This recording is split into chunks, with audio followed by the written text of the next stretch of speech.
Hello everyone and welcome to Project Love Sky and welcome to your timeless pick a card reading. Today we are working with the energy of the lion. I am not sure how I'm going to name this particular tarot reading, but by the time you're watching it, there's already a title. But when I was working through this set of pick a card readings, it was during the Leo season, the Leo energy, as well as the lionsgate portal energy. So that was the entire time that I was filming each of the decks, and I wanted to release it during the Leo season, but it seems like the universal energy wants me to release it after, which could happen a lot with my readings, is that they would prefer to allow you to fully learn the lessons of that time by yourself with your free will first, and then they'll step in with a message or with some encouragement after the energy has passed to kind of recap the learnings and provide you with more guidance, more help of how you could look at things and make the most out of those energetic opportunities. So I feel like this pick a card reading is one of that, like those kind of readings. Also, if you're watching this outside of the Leo season, it could be your connections with the Leo energy. So wherever Leo is in your charts, in your birth charts, or how you, which house it falls into, and whether you have other connections with the Leo energy, or you may simply just have the lion as your spirit animal. Anything that's connected to the symbolism of the lion, I feel is the reason that they wanted me to keep it quite open-ended in terms of what this reading is about. But I feel, yeah, at the same time, it's pretty much clear that everything is about the lion energy, the courage, the bravery, the Leo's confidence, the self-esteem, trusting in yourself, and having the ability to fully embody who you truly are. So if that is your energy, it could be why you are being called into this reading, or if that's the energy that you are intending to embody, that could also be why you are being called to this reading. So let's get started with each of the pile, a little bit into each of the pile. The first drawing that I did when I was doing the channel drawing with the energy of love was the lion-hearted card. And for the first pile, the lion heart, you have a lion with the little heart on his face, which of course to me felt like seeing through the eye of love. And you also have the little tail that is a heart. So wherever you go, in whichever place or environment you are in, you will be leaving trails of love. That's the message of the first pile that came through for me, and we'll of course be talking more about it during the reading as well. The crystal for pile number 1 is the ocean jasper, and you have a little bit of blue and golden brown yellowish hues. Not blue, sorry, violet, like purple. It's purplish. Do you call that maroon? Yeah, probably like maroon color, ocean jasper. And you have the divine feminine. I think it's divine feminine tarot deck. Yeah. So that is for your pile number 1. And for those of you who are looking to work with pile number 2, you have the lion dance card.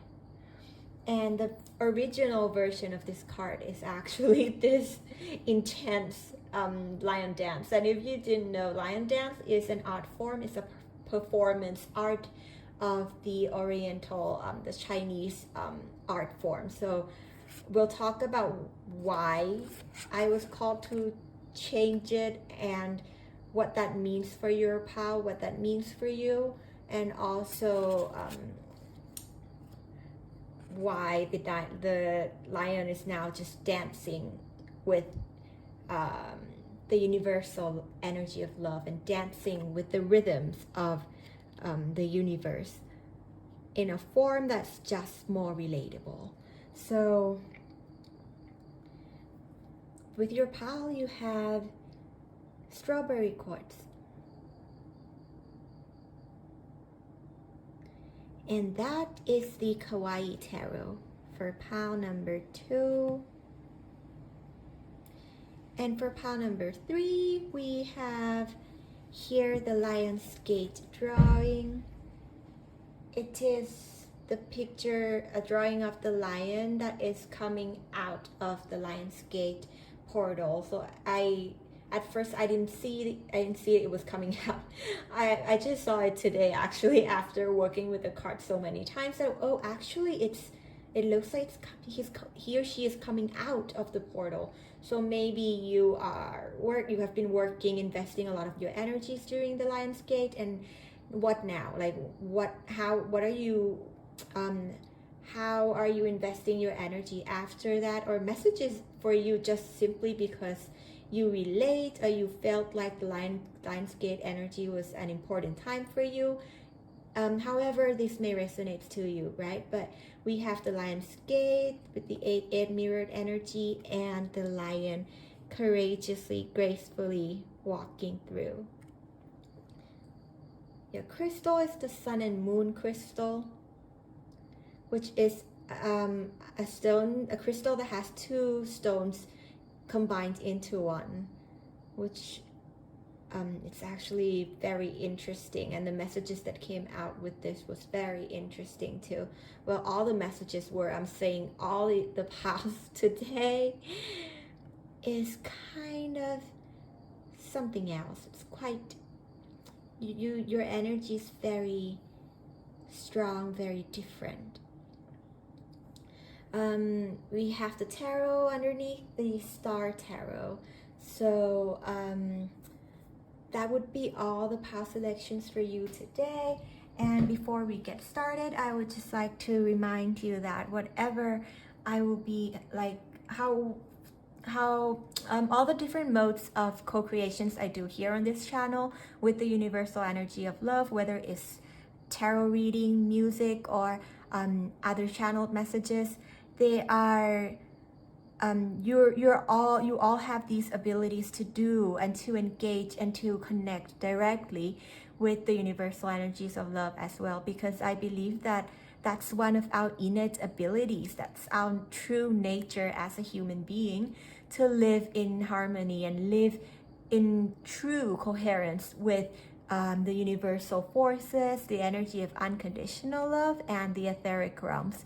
So if you find that during the readings you receive downloads, you have intuitive knowings, and or receive messages from directly from your guides, from your higher self, or however you identify or refer to that loving infinite intelligence, trust your intuitions, trust yourself first, even if it's something that goes in a different direction of what I may be relaying. However you relate, resonate, or translate, the messages are going to be the right message, the right way of interpreting it for you. So use your discernment, trust your intuitions first, because whatever comes through directly through your connections and through you as the energetic conduit, it's the best. It's better than anything I could give you here today. Okay,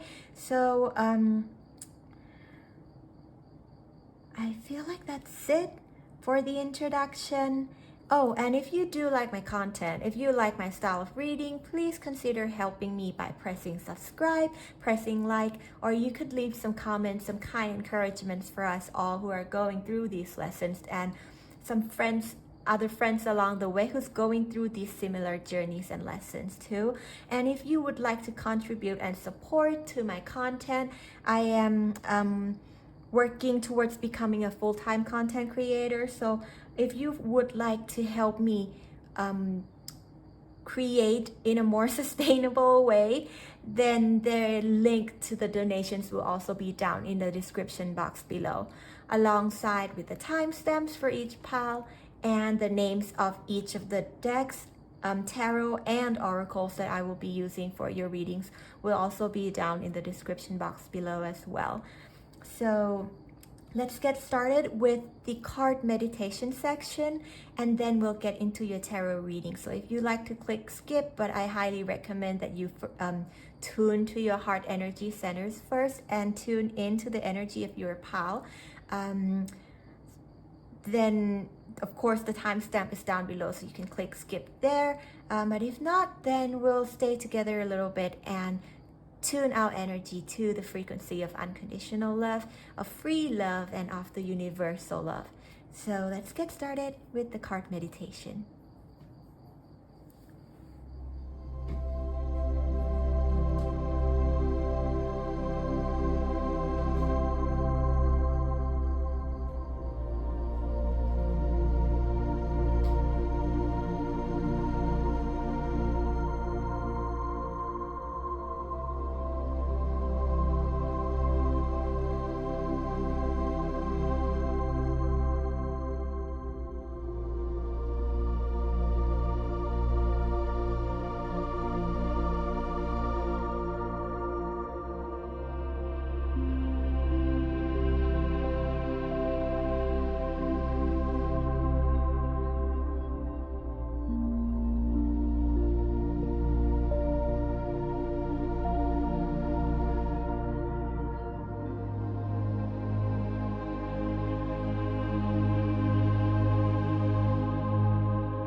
And welcome to your timeless pick a card reading.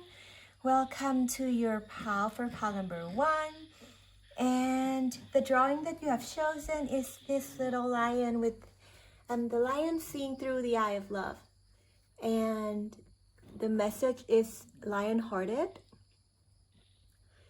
So some of you may be going through a time where it requires courage, requires bravery on the path that you are about to walk into, or in processing whatever you are going through the lenses of love, seeing the situation, seeing the way forward with love, and of course most importantly seeing yourself with love. And with this act of courage, I'm hearing that you'll be leaving like a trail of love. You can see this little heart at the end of his tail.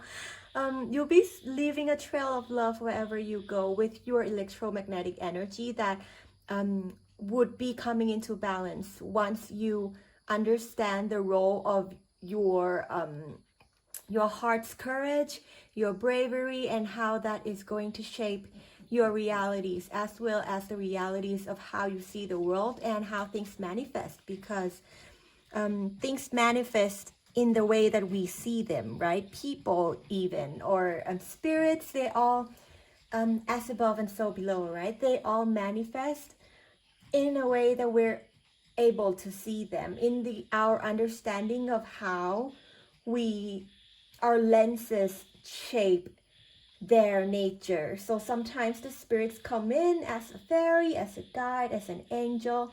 That's because that is the lens of love that you are looking through. So similarly, people as well. I've been getting these messages for a while now, and I feel like it's something that they wanted to share with you for this pile.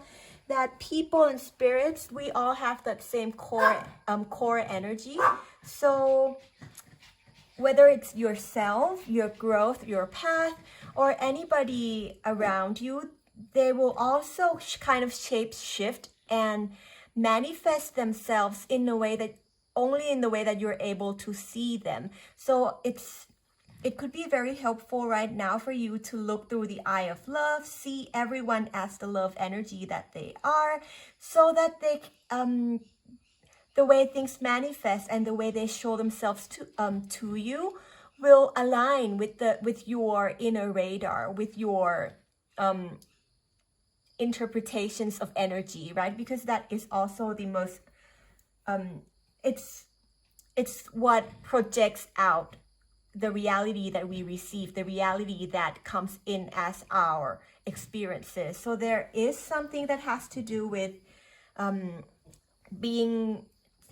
the courage to finally see through the eye of love, having the courage to perceive and process your own feelings, intuitions, interpretations, as well as things around you through the eye of love. And we'll see what other messages come out in with the tarot cards.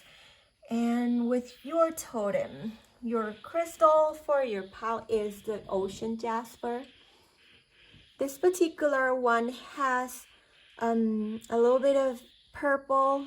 I don't know if you can see it. It's like maroonish purple and like this brown, golden, yellowish tone.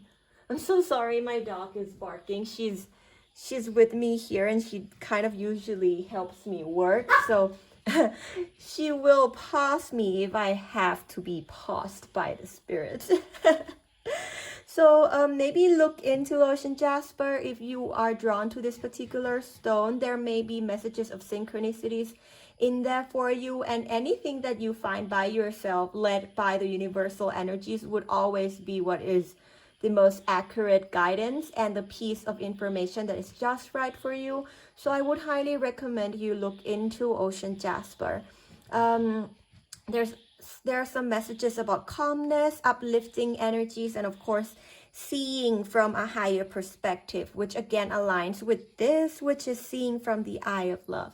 And I picked the crystal after the drawing. Like I didn't know the meaning. I picked it first, and then somehow there's a correlation in that sense where there's a need to see things from a higher perspective, to see everything through the eye of source. Okay, purple, yellow, third eye energy center, your crown energy center, and the solar plexus, which is what the ocean jasper is also known for. Could be something that's very important, because looking through the eye of love requires an embracing of your past self, your identity, who you have been, who you've become, integrating what we may label as an ego, our old programmings, integrating that into our current versions of ourselves with love. And there's that message of confidence and self-esteem, which beautifully goes along with the keyword lion-hearted. So maybe look into those meanings as well. The tarot card that we are going to be using is this deck, which is, let me show you the box, the Divine Feminine Tarot deck.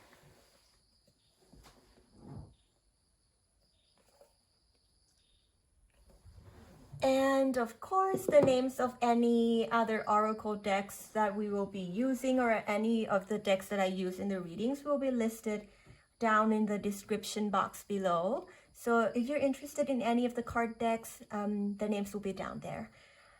Okay, let's get started. And let me put these kind of somewhere where you can still see it. And I don't know what stone that is, but I picked it because it looked like the tiger eye crystal.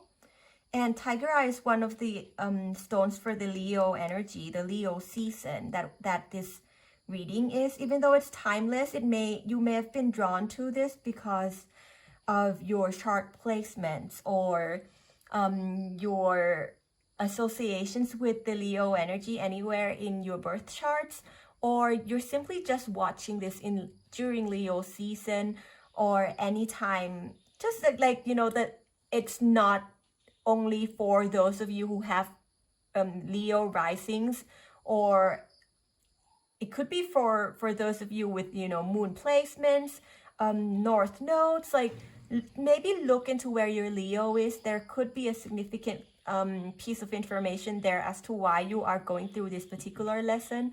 And look into tiger eye stone if that's something that's calling out to you.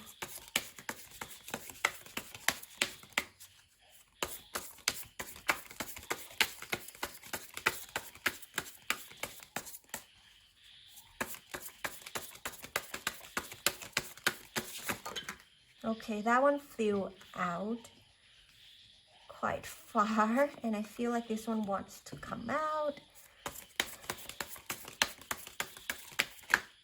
That, there, jumper. Okay, let's go a bit more for a 5-card spread. Why do you jump there? This one, yeah, wants to be there. This one kind of just got stuck in my hand. There we go. Let me check a bit if everything's in the camera for you guys, for all of you. Yeah, I think that's pretty good. Okay.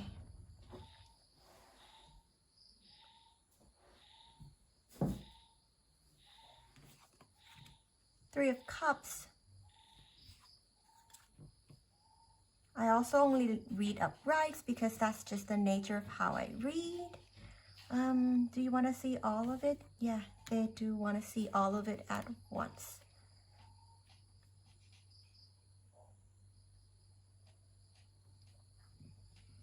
Not yet. Okay.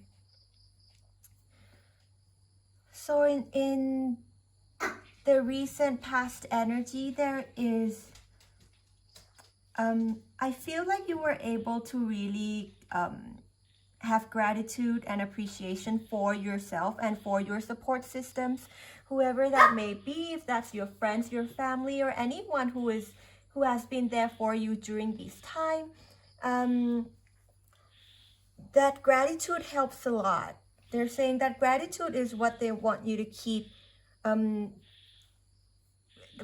want you to remember the significance and the value of having gratitudes and appreciations for the people who are helping uplift your energy or have been helping uplift your energy.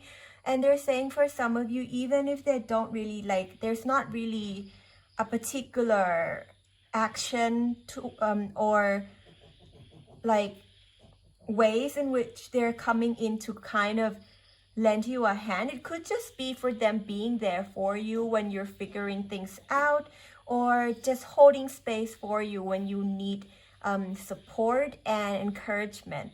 Those kind of soul tribes and soul connections, and the appreciation and understanding that you are in abundance and are connected with your support system is going to be very valuable for you moving forward.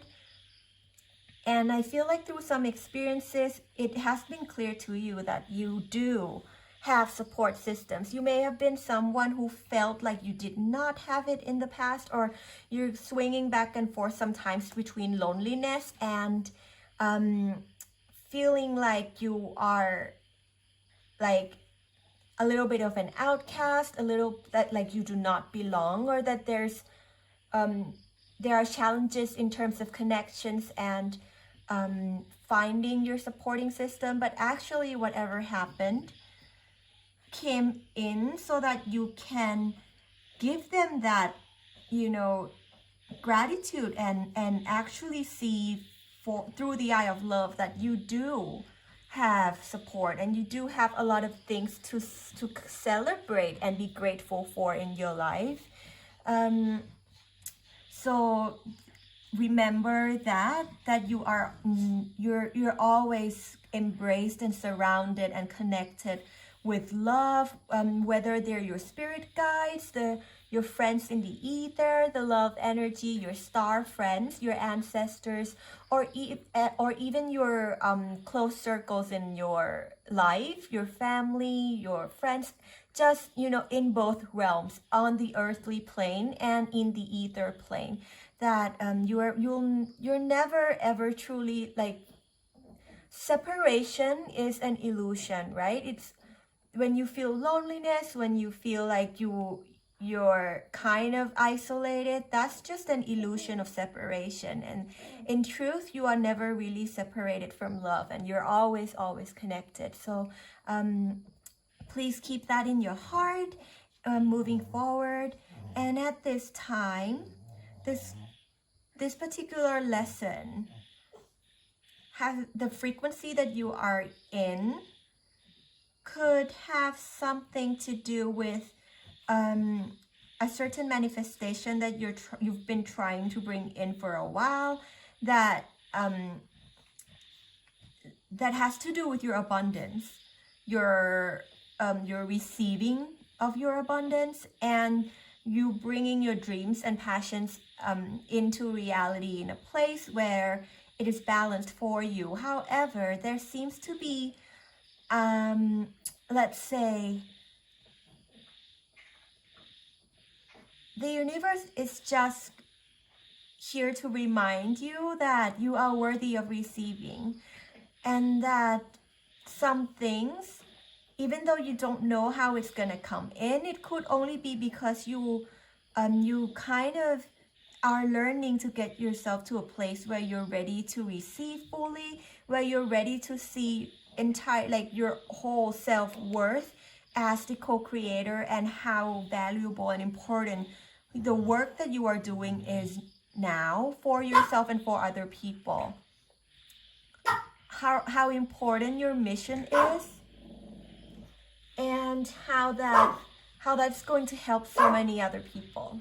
Okay, let me kind of take her somewhere else a little bit, because I don't know if she's going to bark more today. What, do you want to help me work? Do you want to help me work? And you gotta kind of be a bit quiet, or you needed to pause me. You know what? I'm gonna do something different for once, and I'm just going to take her as my divine spirit animal guide. She paused me for a reason. So I'm gonna take a sip of water, recenter, and see what other messages would like to come through.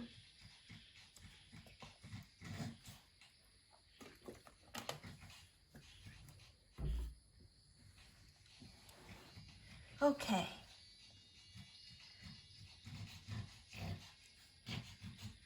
There is a need to see the term balance in a different way. Of course, some people believe in reciprocity, the balance of give and take, and sometimes we only equate that to the give and take of monetary gains, earthly like belongings, financial rewards. There is a situation where the universe would kindly want to invite you towards, given that you have already understood why that opportunity is a balanced one for you, through the eye of unconditional love. If you're holding yourself back because there are some scarcity mindsets that stops you from giving freely,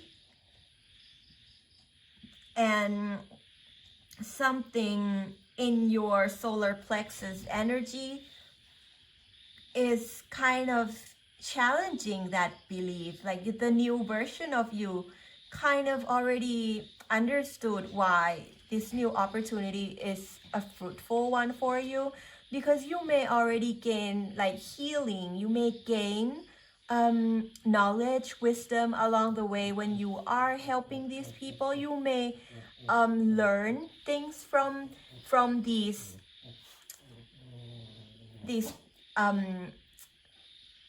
paying it forward acts that maybe you are looking to serve in a particular, in some way, right? To just give back. And some people would say that that's not balanced, because if you do things for free, then you don't know your worth, and that if you give more than you, like if you keep giving all of yourself without receiving like money as a boundary, then you're not really seeing your own value. But there's also a different way of looking at it through the eye of unconditional love. If that giving of time, money, of time and energy is your way of giving back to the world, then isn't that already balanced? Like they're asking you like to kind of understand the scenario that you're going through differently. Because along the way, I think you've also experienced it before, that you receive your own healings, you receive your own guidance and wisdom alongside the path where you're giving unconditionally to other people as well. And that Ace of Pentacles could be a reward that is in a different form. You could cultivate different values in your earthly planes that is not just monetary gains. Let's say you have more people of your that more like-minded people entering your life. Let's say you have a place for you to practice your skills, or for you to kind of explore whichever project you are working on. Because with these two cards, these two, for me, especially the Six of Wands, is the card of manifesting or grounding your missions, your earthly missions and goal that aligns with your higher self. And with this energy, it's already justified. Like if you have questions of whether serving is justified, like if you're, how do I say this? They're saying, of course, you're already at the place where you understand what you need to cherish, including your own energy. You're in balance with who you are and authentically which path you'd like to walk on from here on. So they're not asking you to give more than you can. They're not asking you to give all of yourself. They're asking you to give the cup that is overflowing in divine timing. When you're ready to pick up this cup, just take your time, rest. If you still need to relax and be laid back, you can still rest, because the universal energy is just like, they're like an energetic radar system, right? So they will present to you what opportunities, what paths of growth are there for you to cultivate.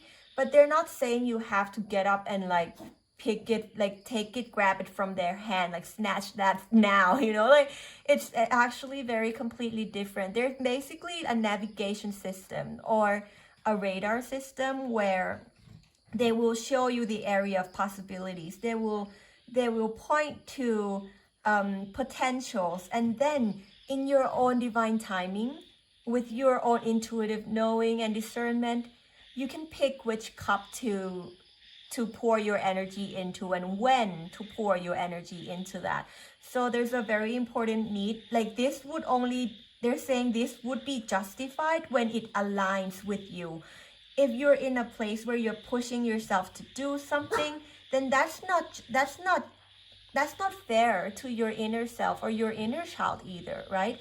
So in this entire picture, maybe understand how the role of your goal, your mission, and your definition of I this word I can never pronounce, but you know, the give and take of energy, the give and take, the balance. And if you're looking through the eye of unconditional love, and in that particular moment, you just want to give without any conditions, without a condition of them having to give you anything back, without the condition of them having to behave or be a certain way. If you are truly unconditional and you're giving from an unconditional place, then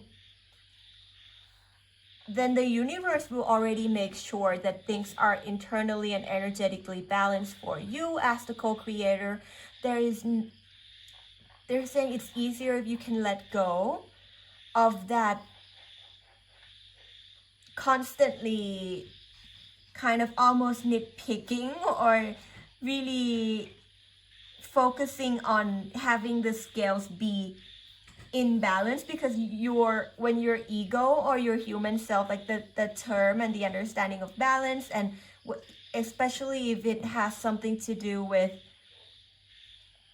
an opportunity that you're unsure of, there could be fear of the unknown. There could be some other emotions that are clouding your sense of judgment that may make it feel like this decision forward in your mission is not a fruitful one, or is one that is not fair to you. But your inner self and the divine, once you wake up to this truth, you will understand that this cup could be the one that is just right for you.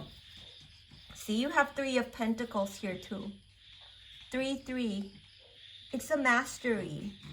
And you may have also been learning through ascended masters, any spiritual guides, any teachers that have been helping you. And I feel like this reading is them stepping forward to kind of maybe provide you with a new perspective, or reassure you with something that you're already doubting, and you're already like deep down wanting to explore. And deep down, your inner self, your higher self knows that it is the path that is that aligns with unconditional love.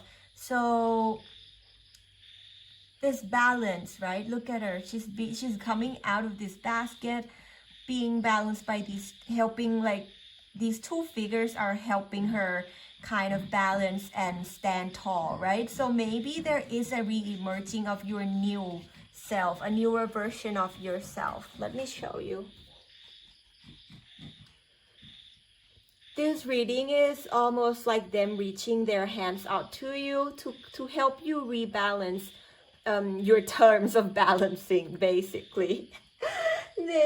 They're reaching out their hands so you can stand tall in your authenticity, in your true knowing again of why you're doing what you're doing. And even though that is something that could be deemed differently by other people, that deep down what is important is your own truth, that you can shine your light in the way that you believe in, because that's what the 6 of Wands card stands for me as well, which is the card of uniqueness, standing in your authenticity, being one with the world but not of it, being able to celebrate your own path, even though those paths are different from the paths that the people around you may take, or they may choose to go a different route, but you know that this road is right for you, then go forth on that journey. So it's a rebalancing, and this rebalancing is because a part of you that is sleeping, let's just say a part of you, I cannot ignore that. The card slided and I saw it, so I'm gonna open it. The world, see? It's the new, your new goddess or God consciousness version that is coming through. The new version of you that is emitting unconditional love. And by unconditional, I mean nothing can turn on or off your love energy. Nobody has to do anything to earn your kindness. You don't expect, or you can freely give love without expecting anything in return. And I believe that we all should have some area or aspects of our life where we allow ourselves to fully be in service and fully kind of emerge like immerse ourselves in the energy of unconditionality and love and giving and being there for ourselves and for other people without any regards of what would come your way, of what would be like, what would be the rewards or the reciprocity of that action, because that's not,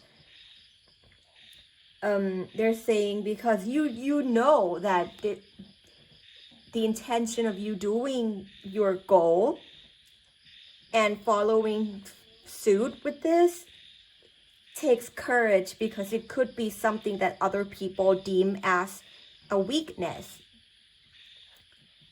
But what if it's not? You know, like, it's just different routes. And what if this path is just right for you, okay? Because underneath you had the world card.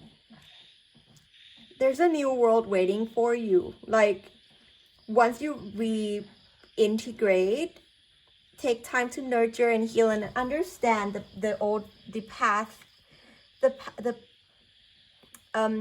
part of yourself that had those old programmings, that had those old understandings, because sometimes when we're conditioned to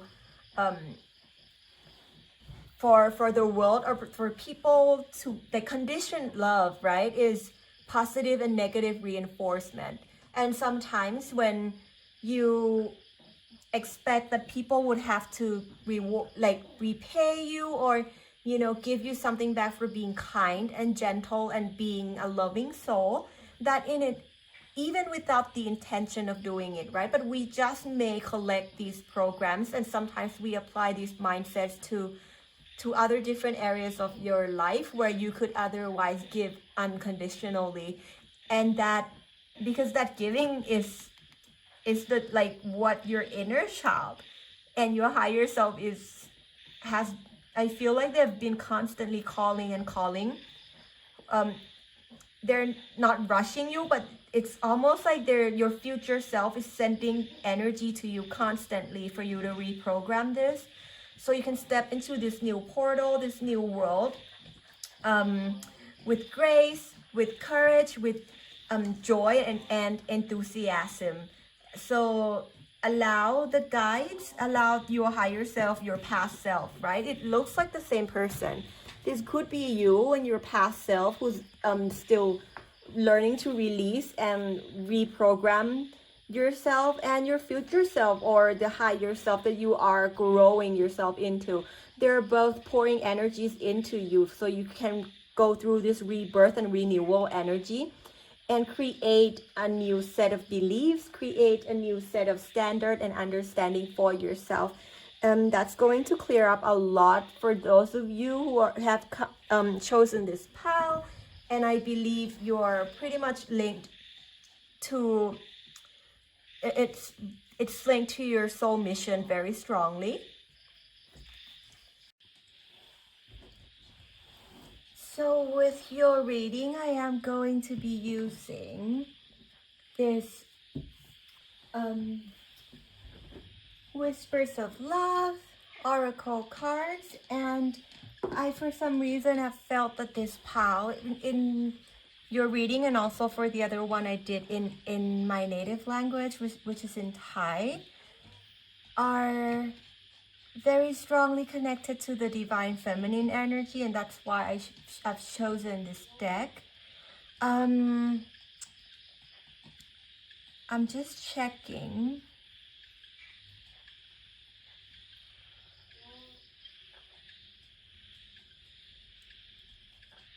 They're saying the reason that they've chosen this deck is because there is that caregiving, nurturing self within you that really wants to shine. That divine feminine side that just wants to give. And of course, you'll receive your wisdom, your knowledge, and your what the universe would like to gift you in that moment, in a way that maybe is unexpected, that is surprising to you. So but nonetheless, they would like you to embody that mothering, loving energy that kind of allows them, they allow themselves to receive when those gifts arrive, but the moment that they decided that they wanted to give, they casted away those mentality of the expectations of rewards or anything in return. So that side of the divine feminine is something that really wants to come through for you, and is something that's very important for this new upgrade of yourself. This one got stuck in my hand, and let me get another one.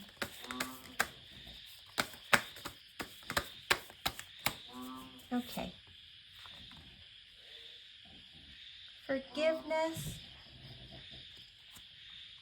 You have here forgiveness and slow down. Pause and allow things to unfold.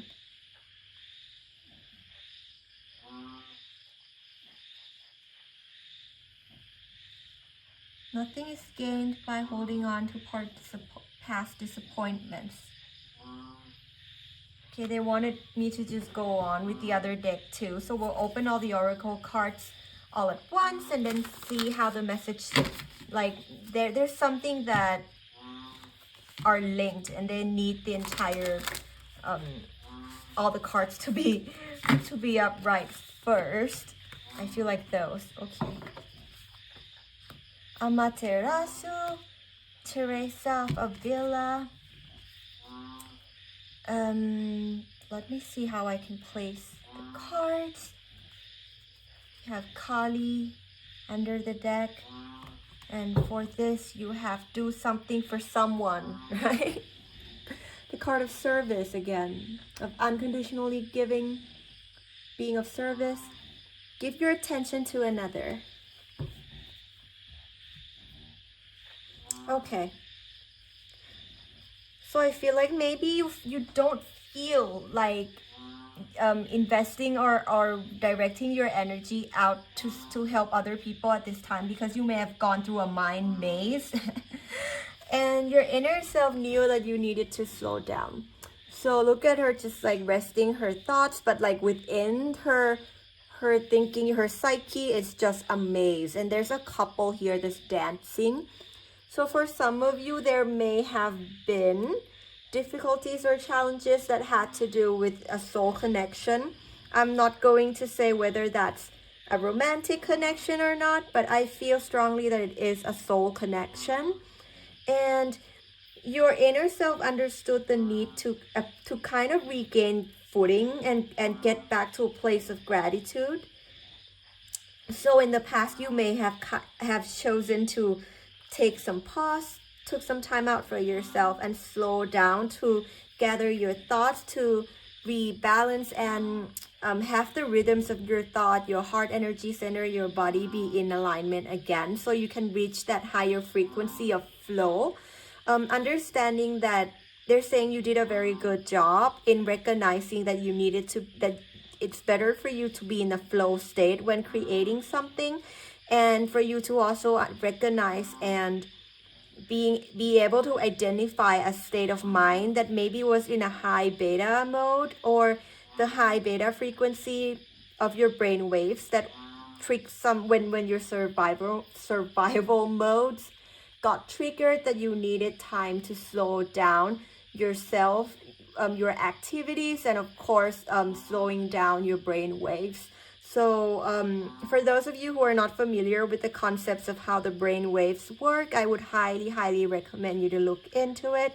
It could really help you understand how to get yourself out of survival mode and back into creative mode. And maybe it would explain a lot why some of your creative or missions or creative projects, you don't feel like picking it up right now, because it's actually very like they say, it's not even justified, it's just natural that in this state of mind that you have been going through, and with all these important energy of realigning yourself, recalibrating yourself, that some projects you would want to put on hold first. You would want to kind of just relax and be in your own energy to recenter yourself back to your authentic love the ability to see and understand everything with love and in flow. They're saying that was very good. You have up on the higher path, Teresa of Avila, Our Lady of the Interior Life. I trust the answers I find within me. I know that the presence of love is real. So I feel like that was a lesson for you to kind of really trust your inner navigation system. Um, let me close the window a little bit. It's getting like late in the evening, and all the little woodland creatures are coming out to to sing. So let me kind of just get over here.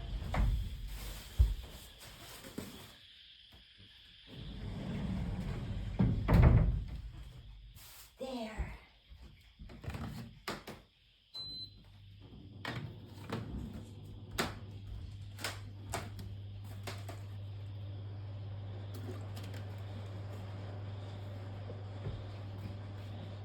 Okay. So they said that in the past, you did a very good job in understanding and trusting your third eye energy center, your intuitions, your instinctive and primal navigation system. So that please remember those previous phase in your learning, because that is going to help you a lot moving forward. To always, like the cards say, trust the answers are within you and know the presence of love is real. So you understand that when you look and you are love energy, your heart knows, your inner self knows. Your higher self, when it's connected to your earthly avatar body, understands divine timing, and in a very subtle but very accurate way. So you, as the author of your story, decided that you wanted to take it slow, and that's, they're saying, the universal energy would have done the same. Okay, they would have done the same. Like if they're going through these lessons on the earthly planes, and that was the frequency they had to travel through to learn something, they would have taken it slow too. So kudos on that. And from here on, moving forward, there is some forgiveness that is waiting to happen, that has to do with the wholeness and the abundance in your earthly environmental areas. This could be a forgiving a soul connection, which of course, like we all know, soul connections comes in many forms, romantic or not, family, friends, familiars, pets, like there are, nonetheless, there's a forgiveness that is waiting to surface. And by surface, I mean it's automatically just going to happen once you recognize the love energy within you. Forgiveness is, it's just like a byproduct of self-love, a byproduct of loving who you are and all you have been, and being able to apply and embrace those old programmings or those past hurt in a way that you'll also be able to embrace those in other people as well. So nothing is gained by holding on to past disappointments. If you do have anything that that, like, as they're saying, like sometimes, like you don't even need to do anything to help anyone. If there's if there's a forgiveness within yourself that's waiting to happen, that could be one of the biggest service of all at this time. And maybe that's why your inner self is really recalibrating and regenerating, because it's waiting to release some very, very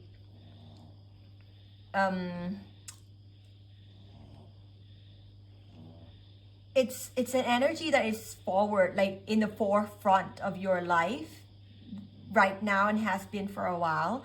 So understanding and embracing that. would really help you clear anything that has to do with your the other areas of your life as well. Because they're having me hold this up. Maybe they're asking you to forgive someone as a part of you serving love energy. You see, like returning stagnant energy, transmuting heavy frequencies. Maybe some of you would get a better understanding, or they just wanted to nudge you that you have this ability as a light being to transmute. It's one of your soul's gift, and that gift in itself, when you open your heart, look through the eye of love, and you allow yourself to serve as the energetic transmuter, then you're already in service to the divine, to the universe, to the energy of unconditional love. However you may refer to the higher power that's helping guide and nurture you, being a transmuter at this time. They're saying you're gonna your gift as a transmuter works both ways, right? You transmute other people's energy, you help them, you put yourself out there to help people transmute, but also most of the work is an inside job. So transmuting what's within you, and when you're doing both in balance, then that's they're saying that's way more than enough service. That's a lot of service, even when you're doing things for yourself, forgiving for yourself. That in itself is service. Like I'm feeling some of you may be used to like overextending, or just, let's say, having your love energy pour outwards more than inward, right? Because I sensed some of you just said like, but that's not enough. I heard some of you said like, but that's not enough service. Like I want to serve, like I want to serve outside of myself. Yeah, but as a light being, and if you resonate as a light worker, and of course I myself don't identify myself as anything, because I enjoy to work free of labels, but with that concept of a light worker, right, most people, or some people, don't even know that your role is to serve the world by being you. And the path of service, the biggest one of all, is service to the heart within. So turning the love inward before you can have that pour outward is very, very important. And because, like, look at this, it's way on the side, like all the center cards are about you, even though there's a little area that has to do with doing something and giving your attention to another. Let that be your secondary agenda. Let that be your second priority, because that, I feel like, for some of you might have to do with your mission. If you're a healer, if you're doing Reiki, if you are a card reader like me, if you're a co-creator in any kind of forms of expressions, there is that opportunity to help the community and the soul tribe and other connections. But your foundation has to be strong first. And they're saying in time, when you choose to pick this up, then you'll understand when you're ready to give attention to another to another source, to another soul, right? And they're trying to tell me something. Let me...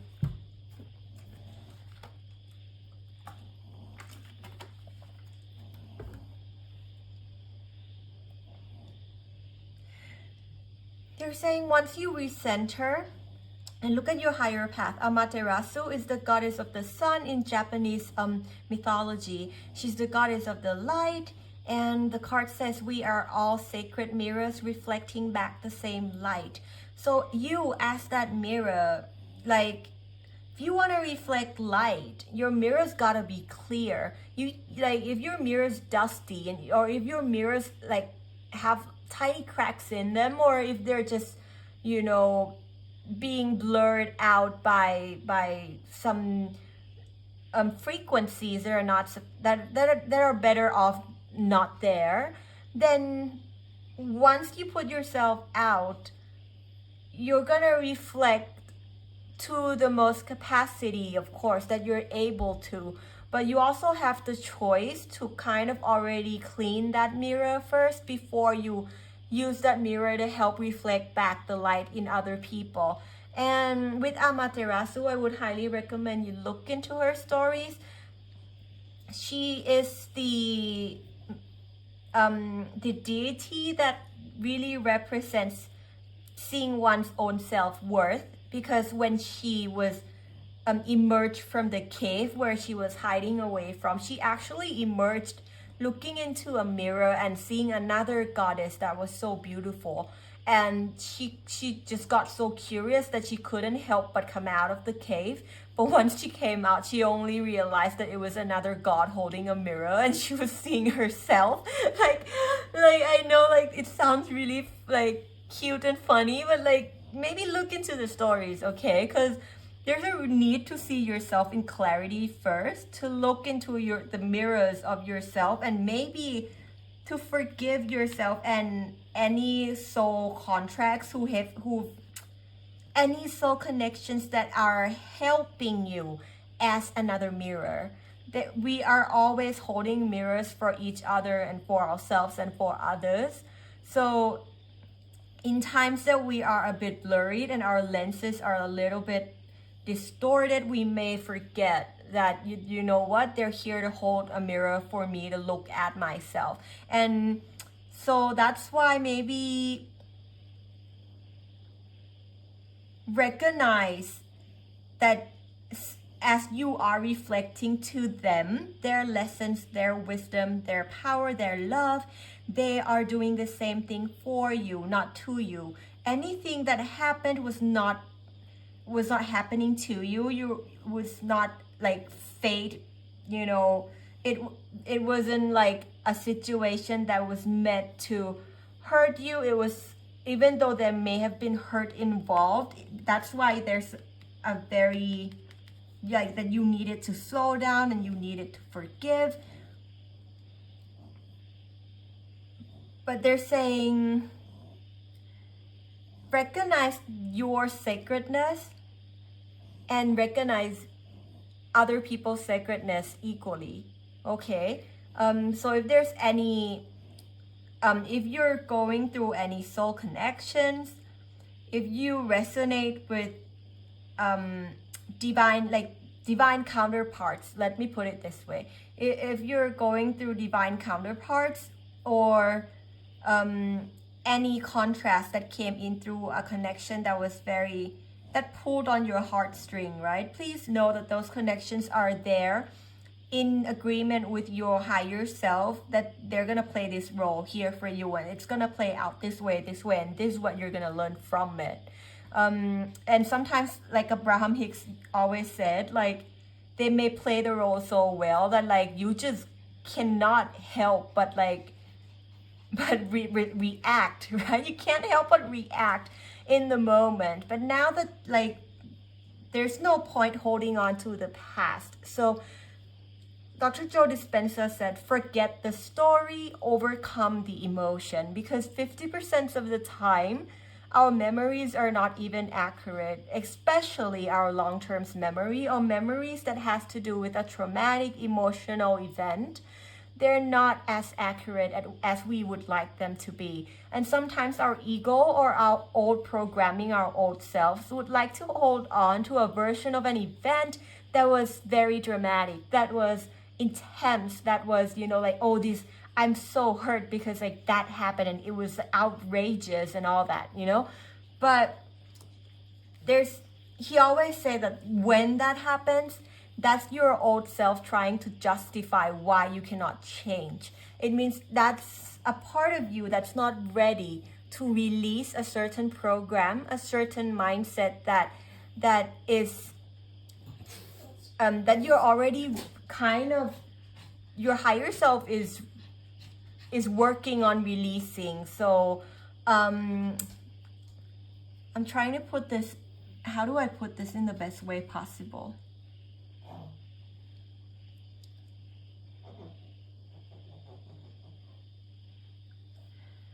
So again, let go of the story, overcome the emotion. Your higher self is already ready to release this, and give time to your past programmed self, if you call it ego, but it's, to me, it's a part of you that once you understand it will work with you and be one of your most powerful forces of love and understanding and growth. That part of yourself, your inner child, that part that is still wounded or have put up a protective wall to hold on to a particular event, a circumstance, or a memory that charges you emotionally, negatively or positively, right? Once we hold on to those events so tightly, it justifies why we don't need to change. So it's only you recognizing the light within you and calling,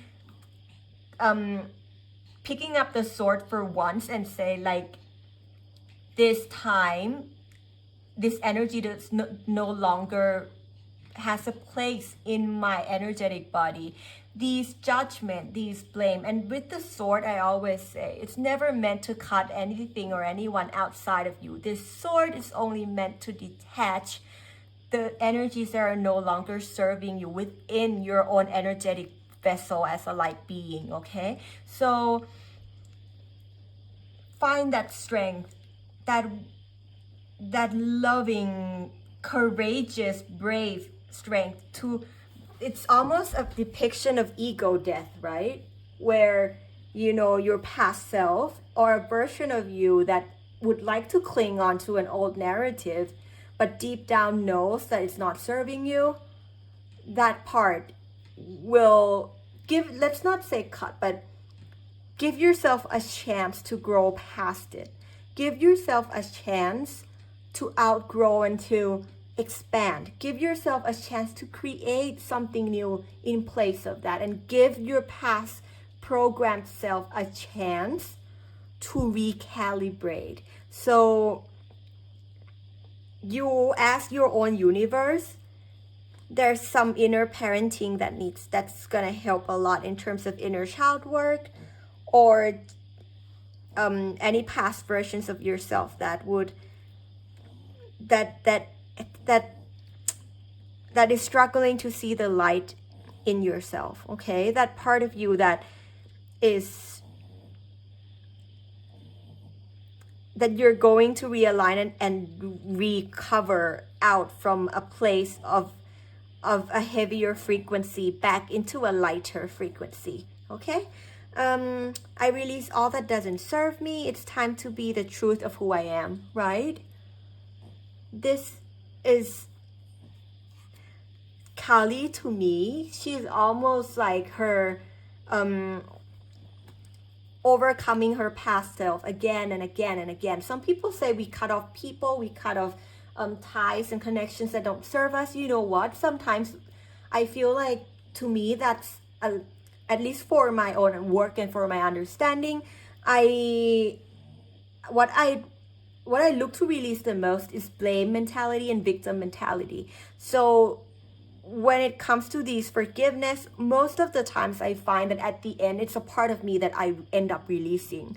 Not anybody or anything around me, but an older version of me, an aspect of me that is no longer aligning with the fact that I have to see through the eye of source, and the fact that I'm learned and that I want to embody and see through the eye of love.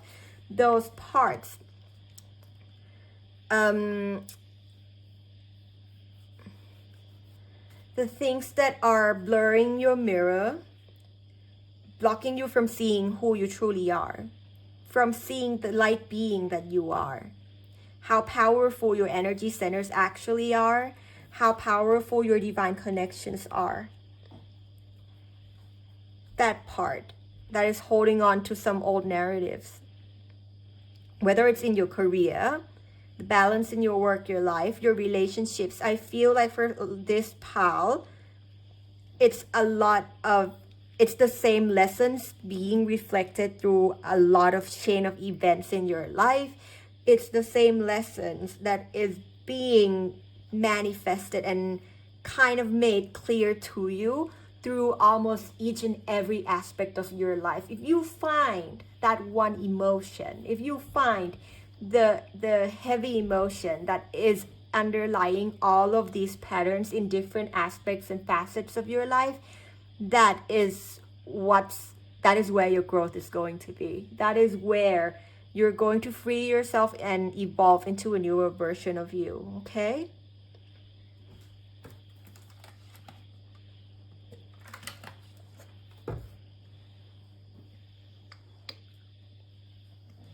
I feel like that's it for your pal. Let me check with the energies if they have anything else they'd like to relay to you. Not really. I can feel them like stepping back. So thank you so much for coming into to kind of hold the space together and work through and these energies together. And also thank you to the universal energy of unconditional love for sharing with us these wisdom and these gifts to help us continue on our paths of unconditional love and on the path of learning and growing our energy and our spirit as well. Why do I feel like there's something?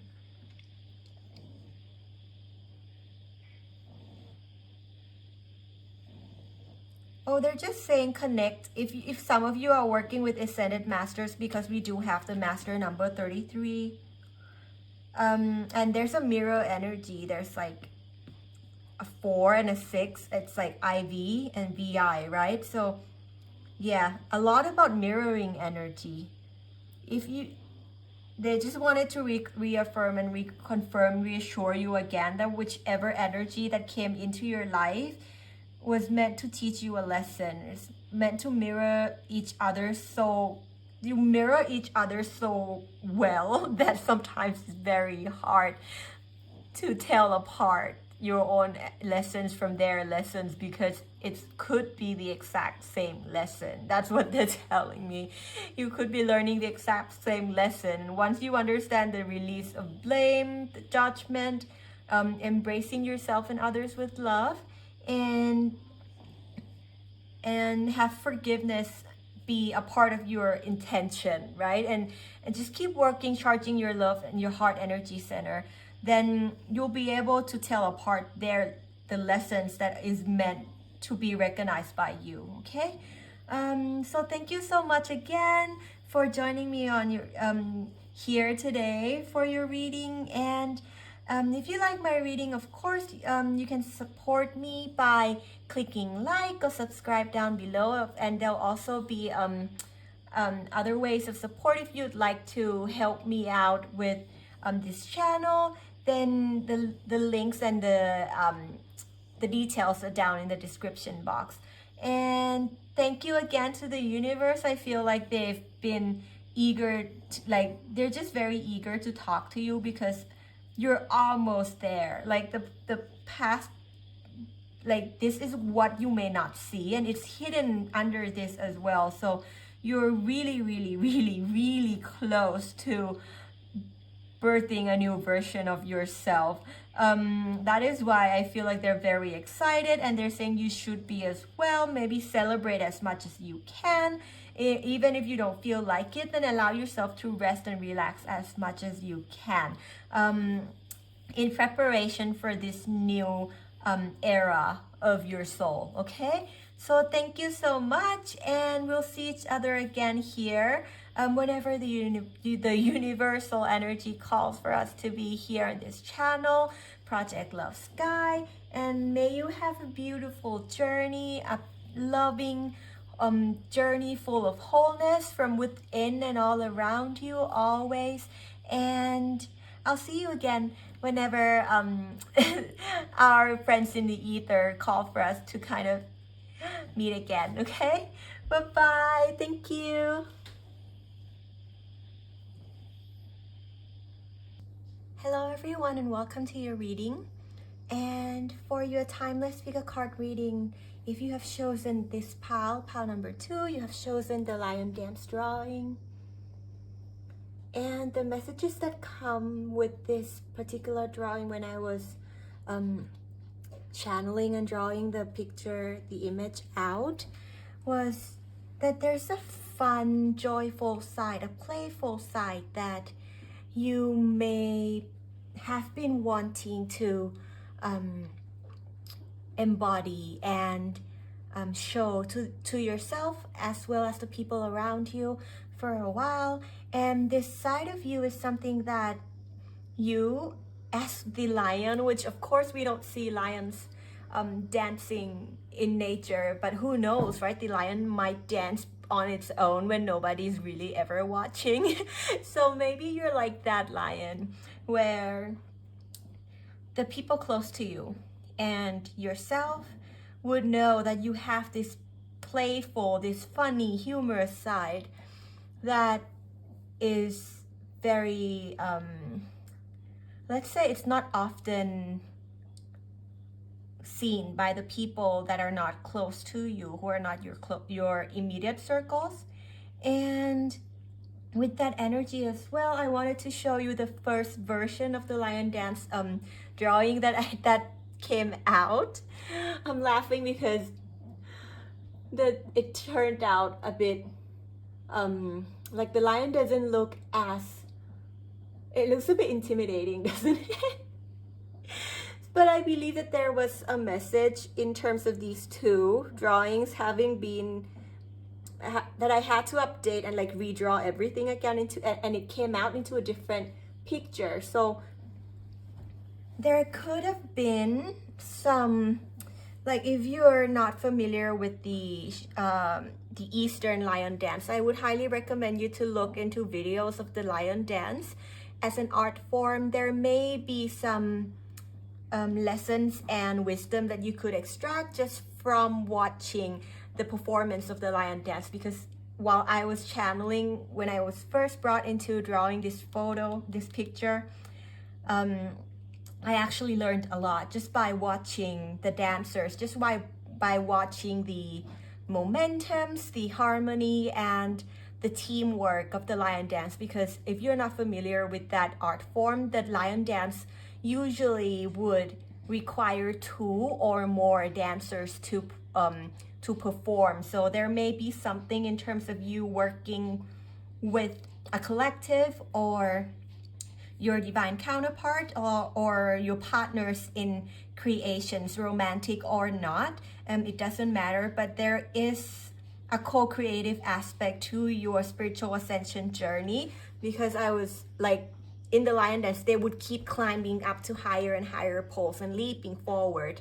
And there's a really unique skill that each of the person would require to pull that off. So the person in front would be the one who's responsible for leaping forward and landing and directing the like determining the directions of how the dance is going to go, while the person who's being responsible for the foundation, who's at the back, would really need to learn to have a stable and steady balance, as well as a certain strength to be able to uphold and to help uplift the person who's constantly leaping forward. So in terms of, as it's almost to me like a metaphor in terms of spiritual ascension, spiritual journeys, where you may have chosen in this lifetime to learn with a partner, or to learn with a community, or through certain connections. So at this time, you may find that for some of you, the harmony and the practice and the understanding of each person's role, where they could better improve their strong suit, and how that plays out in the overall performance as your soul ascends, could be something that is important to you. So I would highly recommend you look and maybe just watch a couple of videos of the lion dance performance, okay?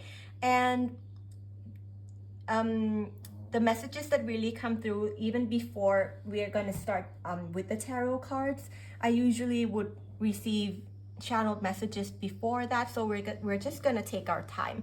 And the lion that I drew at first was a representation of a lion according to a particular culture, according to a particular tradition that has been passed on through different heritage and different ancestral lines.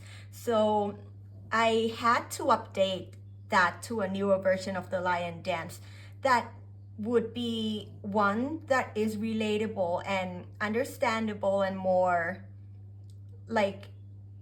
of a depiction that allows people with despite their country of origin, despite their ancestry, their heritage, their cultures, to be able to understand the same energy. So in your work here, there could be an opportunity for you to update the knowledge and the wisdom that you now hold into a form where it's easily digested. I'm hearing easily digested and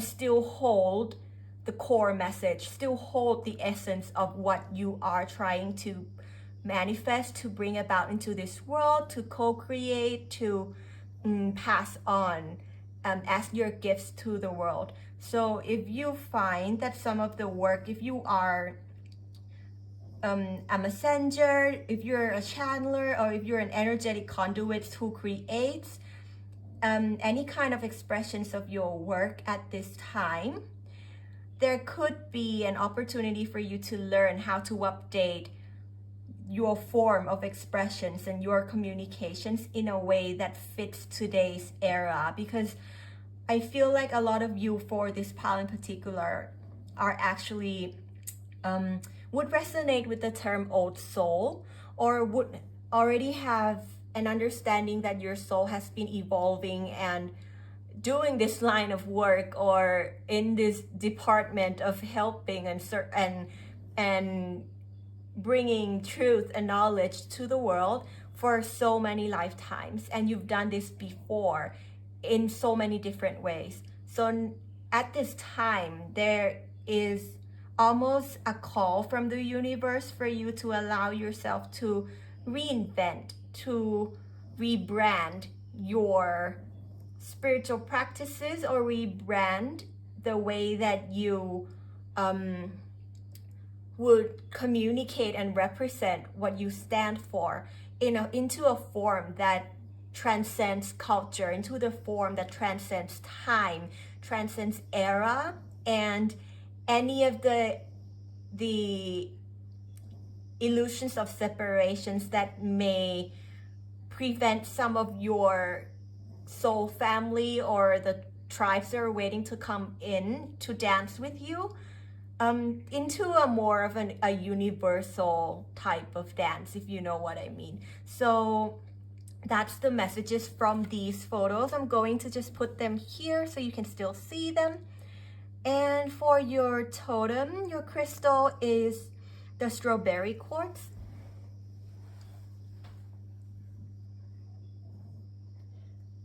If you feel called to, I would really recommend you to look into the spiritual meaning or the synchronistic messages that come with this crystal, because anything that your inner self, your higher self, and your guides share with you directly is always going to be the information that is just right for you.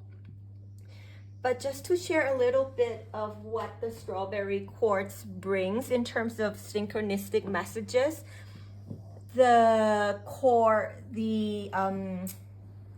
main message is the amplification of your intentions of love. So at this time, if there's anything, any confusion, any decision makings or paths forward in your spiritual journey that is unclear, it would be very helpful to check and recheck your intentions again and again, just to really align yourself with love and to really be clear with yourself whether a decision or a move forward is being taken with the foundations and the intentions of love.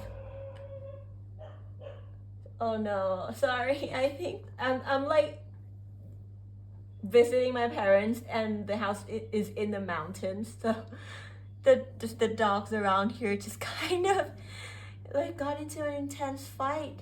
I don't know if you heard it, but it kind of just spooked me out for a bit. I hope they're okay. Well, that never happens.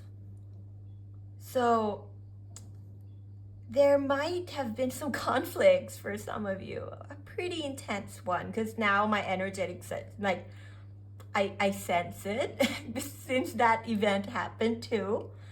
If there have been conflicts that kind of set your alarm system or your self-defense mechanism to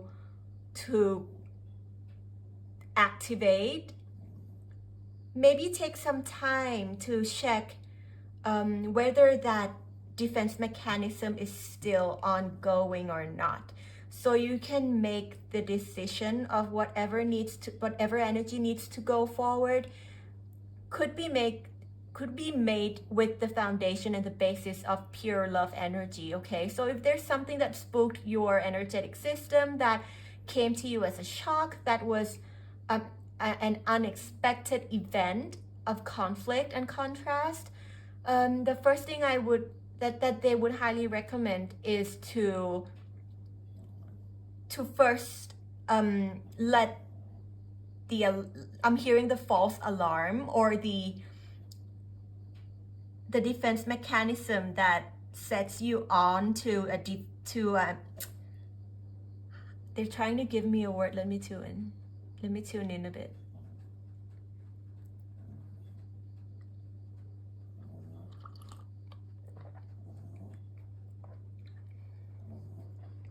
Let yourself find a stable ground. Let yourself regain the momentum of stillness again, and then recheck with the intentions of love whether your defense mechanism is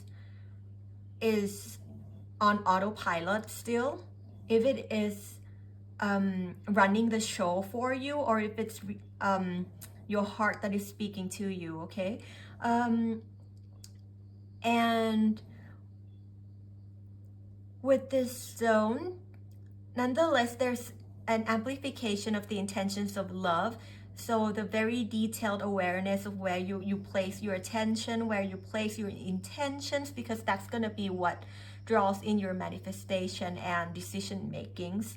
It also has to do with bringing in joy and optimism. So keep a positive mind in whichever heavy density or heavy frequencies that you may have came through, because look at that lion. Look at how intense that lion is, and now you have to jump from that frequency to here. I'm feeling like they're saying you're kind of almost here, but you came a long way in terms of energetic adjustment because of some circumstances or some event, some learning experience, okay? Some learning experience of growth that your soul has chosen to go through. So from here to here, from an intimidating, intense, and like red-eyed lion to this version of you that is playful again, that is joyful and optimistic again. Okay, it is also a stone that suits in any of the fast-paced environment. So if you find yourself being rushed, or you feel the need to rush to adapt, to update, to close the frequency gap, allow yourself to step back and relax and do some things that takes you into the energy of playfulness and joy, and just being a place where you can truly enjoy the moment again, okay? Because they're saying there's never ever any need to rush your spiritual lessons and your transmutations. It is also a stone for gentle nurturing and calm and tranquility. So that in itself, like the nurturing is what could help you a lot to understand this. And again, it's called the strawberry quartz. So that sweetness in you, that playfulness, that kindness inside of you, that sweet energy can start to really shine, and they're saying it could start so you can start to feel it, because there's a reason they've chosen like all really kawaii, like really cute, sweet, like tarot deck that I usually would not gravitate to for your pal. So I think the universal energy is doing their best in terms of placing all these sweet energy in front of you and working with you through these sweet, playful energies today to remind you of that side of yourself that is coming into alignment, okay? So look into strawberry quartz if you feel called to.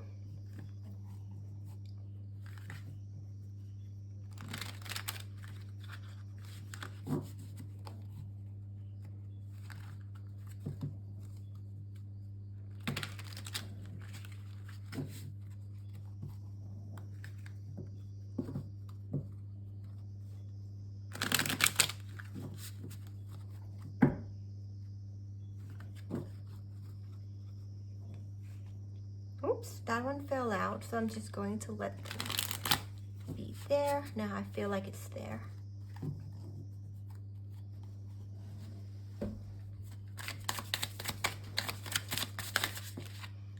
Okay, so now that wants to be there.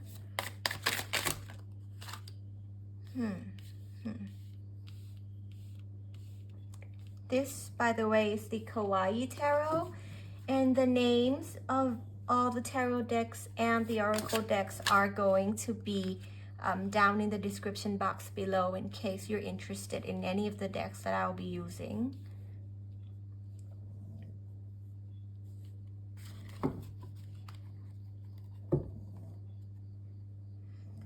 It's also a very minimal deck that just kind of nudged me that there's like simplifying things and simplifying your perspectives could be helpful at this time. Just follow what's joyful, just follow what's fun and what warms your heart, what brings you into that sweet, playful energy. Just simplify it to that and keep moving forward. So you can allow yourself to dance with the energy.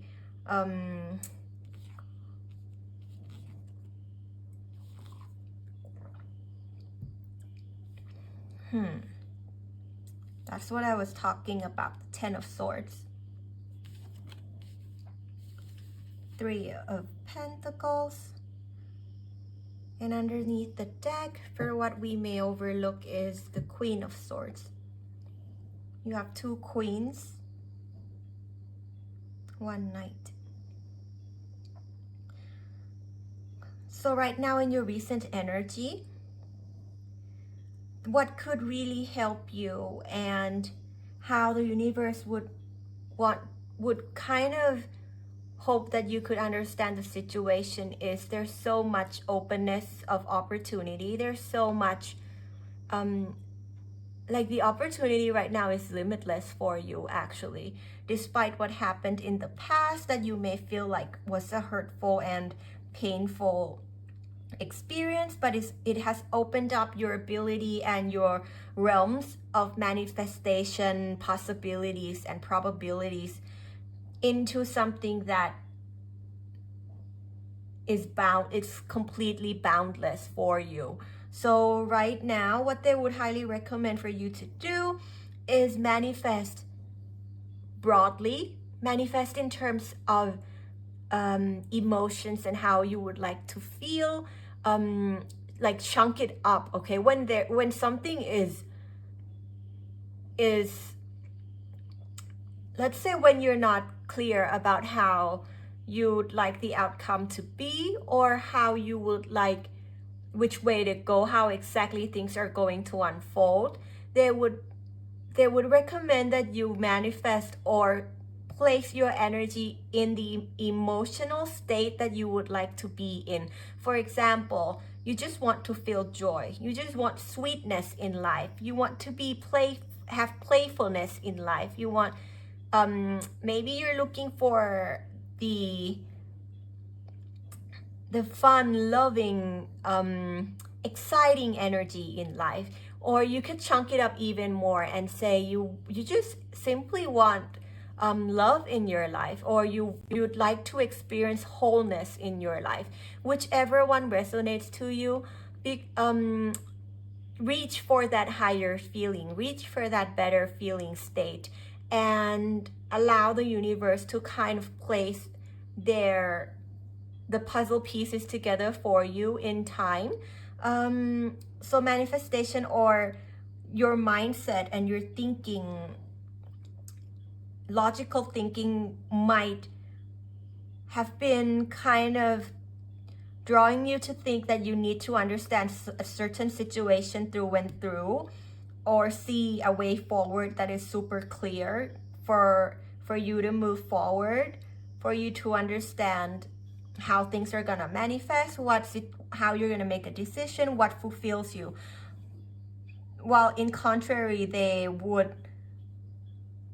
just saying they actually are very excited for you, because this is the potential. Like when you cannot sense the way forward, when you cannot sense the energy of what's coming your way, that's because you've never experienced it before, which means that's the complete unknown. And the unknown is where your potential is completely limitless. The unknown is where your growth lies. And there's always a reason of why you cannot, or you may not be able to see with this state of mind how things are going to unfold, because this logical state of mind that you hold have never experienced this possibility in the timeline before.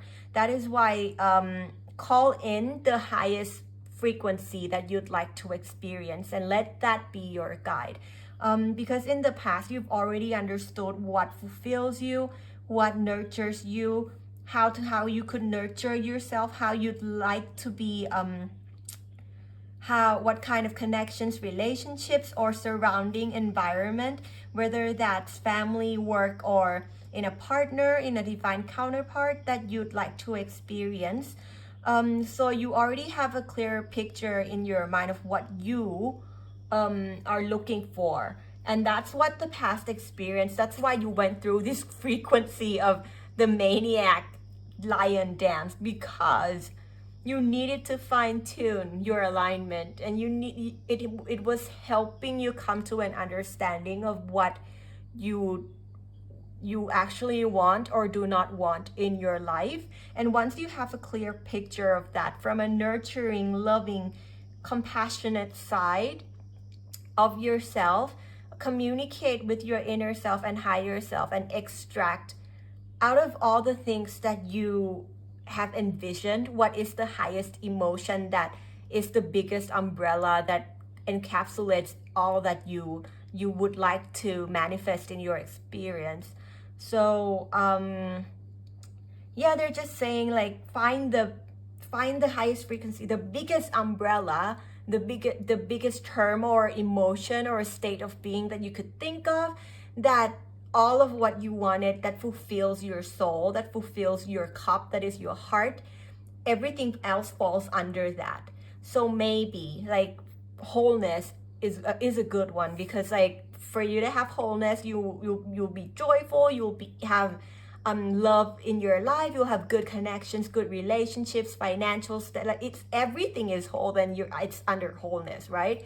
Or you'd like love, for example, of any kind of forms, like the higher forms of love, and that would entail every types of relationships in your life. But I'm hearing maybe they would highly recommend you to wholeness, joy, wholeness or joy could be something that really helps you at this time, and allow the details and the inner workings of how that is going to unfold, or how that is going to look like, and what the components are. Like, let that go and allow the universe to kind of put those divine pieces together for you, because they'd like you to see from here onward the mindset that could really help you is the Ten of Swords. The Ten of Swords, you may feel like that's like, how is that going to help me in the future? Well, actually, the Ten of Swords cards for me is actually a very good card. It means that the only way you can go from here is up, right? The only path forward is healing. When you're stabbed all over by 10 swords, there's no worse pain than this, right? That you can't stab anymore. Like, even if the swords wanted to stab you, there's no place for it to land. Like, this is as, like, it could be the, how you would call it, some people you might have hit rock bottom in terms of emotional stability, or your frequency. Your higher self has chosen to swung your soul into such a dense frequency to learn something that, you know what, you can come back from anything, and you can heal from anything, and you can stand up again. And that in itself is a proof of your resilience. That in itself is a proof of your strength. And I feel like that's the biggest lesson that they want you to see, because what you don't see is the Queen of Swords. Like, you know your way with the swords. you may have gone through like much darker, deeper frequencies, and you understand very well how that feels. And you also understand very well how to heal from a sword wound. You understand very well how to pull out the sword in a way that allows you to heal, that allows you to learn and have those swords become a part of your I'm hearing, how you call it, your collection of tools that are going to be useful to you in the future. So you already have that nurturing side. It's double queen, okay? So you are way capable, more capable than you may feel at times. But this situation is like, how you jump from this gap to this gap is a lesson for you to recognize how much sweetness, kindness, love, and compassion your heart actually holds, and that you can go through anything and stand up again. And so from here onwards, expect, kind of just allow yourself to understand that the worst has passed, and what's in the past is no longer here with you. So look forward to improved situations. Look forward to a path of healing. Look forward to you who's going to recover twice or 10 times stronger than you were. Look towards that version of you. Like, if you were a warrior in way back, and if you get stabbed and you don't die, like, people would be like, oh my god, like, you survived that? Like, you survived that? How? So sometimes your scars become a reminder of how brave, how strong you are, and how you keep your resilience in hard times, and how you've been able to pick yourself up and nurture yourself in ways that you may have not like thought that you could, when you might have otherwise feel like you, how am I gonna put this? Because I'm seeing Queen, Knight, Queen. These are all you. It's been you. Like, give credits to yourself. You're the one who brought yourself back into joys from such depths. From such depths. And I'm hearing there's a reason yourself have chosen to travel to the depths of the frequencies, because in this line of work that you do, sometimes it's best to learn through experiences, and your higher self understands that your soul has so much love to give to yourself that you'll be able to come back from anything. So your higher self has chosen to learn through direct experience and be in some of the denser frequencies, so you can show the way out to other people. That's what I'm hearing. And when you know how to pull 10 swords out of yourself and survive, you'll teach other people how to pull those swords out of their hearts and survive, and not only survive, but come back stronger. How do you do it and regain strength? How do you do it and retain and still expand your love energy at the same time? So keep a positive intention within your intentions of love, amplify that intentions of love, and look at this scenario, the situation, as an opportunity where you've equipped yourself with new knowledge and skills. And from here on, you'll understand. Like, they're telling me, like, you might not see it right now, but there will be a point in time in the future when you will meet someone or have an encounter with another soul that would be going through this similar lessons that you've just gone through, and you will thank yourself for understanding that through direct experiences, because you would want so much to help them or help that person. And in that moment in time, everything will come full circle, and you will be so grateful that you understand that energy through direct experience, because you'll be able to relay and understand how to also share with them how they can see and regain that strength again.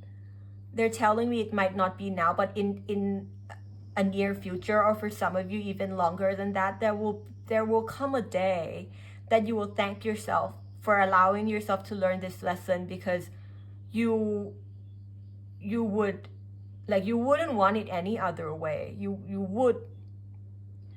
would cherish this wisdom for how much it could help save other souls.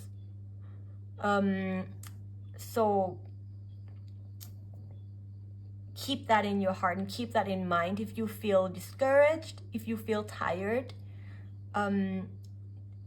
things will make sense to you in time, in divine timing. It always will. Okay. The root cause of why, another reason why they sent you this energy,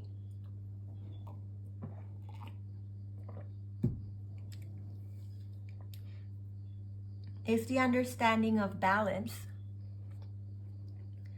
learning how to balance. And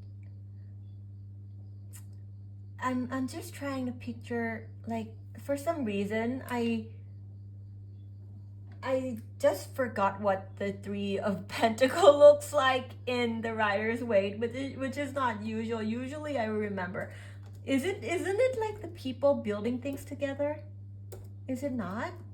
I feel like it is. Please give me a little bit of time. I really want to get this right for you. But there's a need to balance your energy. They're teaching you how to balance yourself and recenter yourself no matter what surrounds you. You've chosen to learn this to recognize how strong you are and how much your soul actually is capable of in terms of rebalancing things back and returning to alignment, traveling to different frequencies, and still use everything you learn to amplify love as well as I'm hearing from here on, you'll understand that the balance is within. So being able to let go of that blame mentality of how other people may have taken you off balance, or how other souls, how other interactions in your life are the root cause or are responsible for knocking you off your energetic center and balance. You'll understand that that is never the case.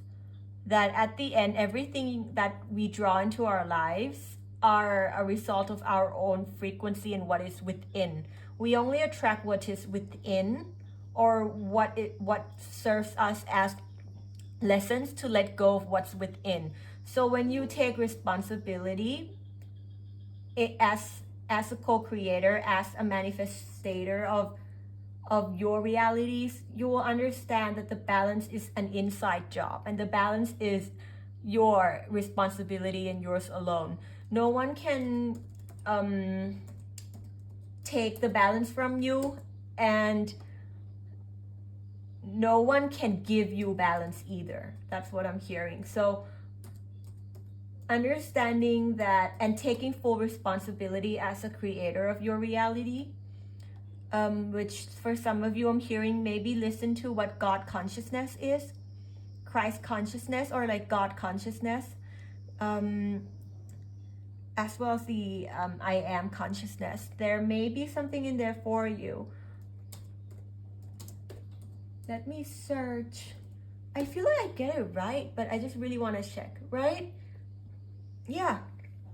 It's the card, it's the people building things together. Like you'll see in a Rider-Waite system, like people of different roles, different society roles, different natures, helping build this like church, or this building, this temple together.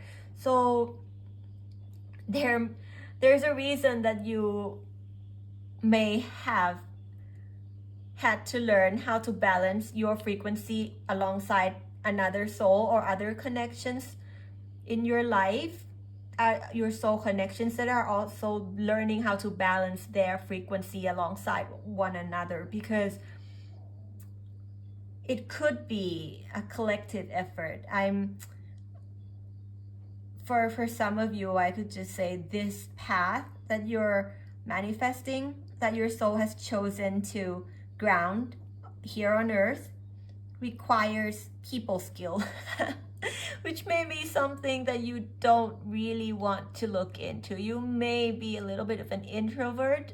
That is why you like prefer to dance alone. But it could be that what you manifested through different lifetimes is being able to dance alongside each other or other people as well, right? So learning to regain your balance and release others of any of the blame or accountability that you may hold against them could be very helpful at this time, because this temple path, because I feel that it looks like a church, and the word that came to my mind is the temple path.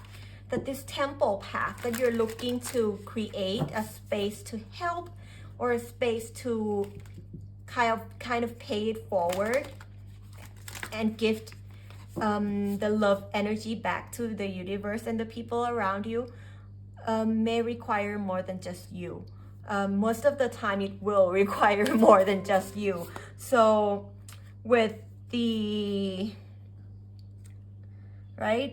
feminine energy too, because otherwise when the masculine is off balance, when it's in defense mode, it would rather do things on your own. It would rather want to believe that you can do everything on your own, which is not really, hardly ever the case, right, in life, and especially in a path that has to do with so much of your the work that passes through your ancestral line, through your souls, your reincarnations, and different lives that you have lived. If it's a mission that big, it would only make sense that you have soul tribes here on earth with you, I'm hearing for some of you, you already met all of them and they're walking alongside you. It's just some understanding the skill of conflict resolution and seeing opportunities and understanding how each of you are going through different frequencies.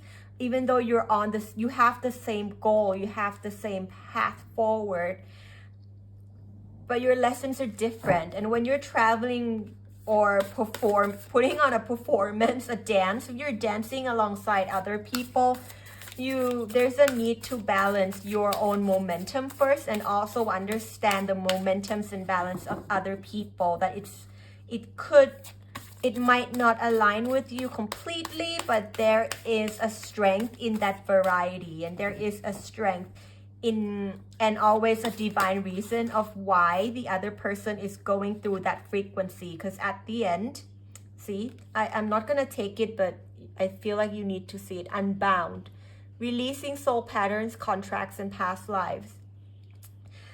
There may be, I personally don't, I always in my work to say I release all contracts, because I feel like contracts don't work. Like, we sometimes make contracts and promises when we don't know what we're getting into in the next lives.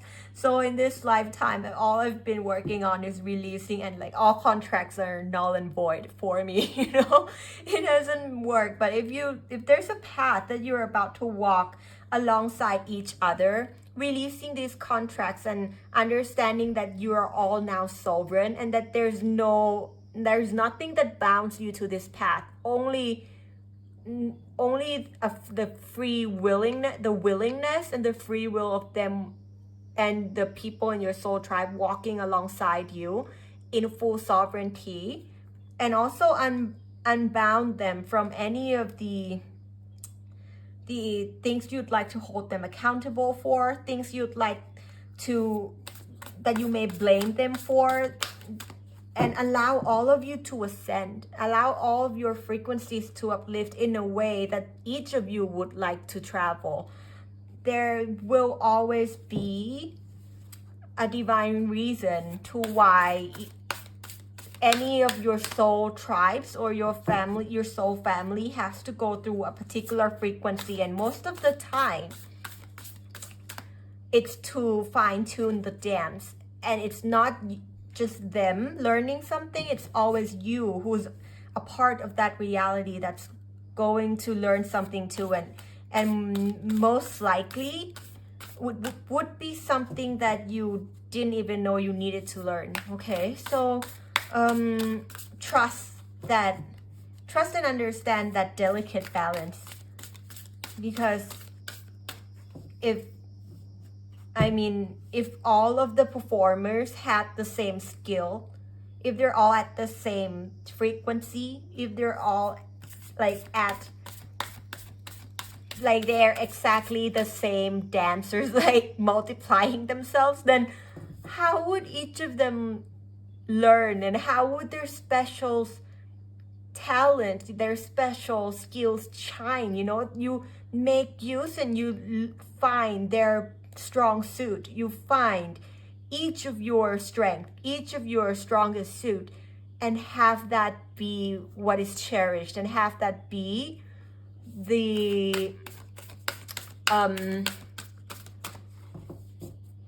do you call this, how do I say this,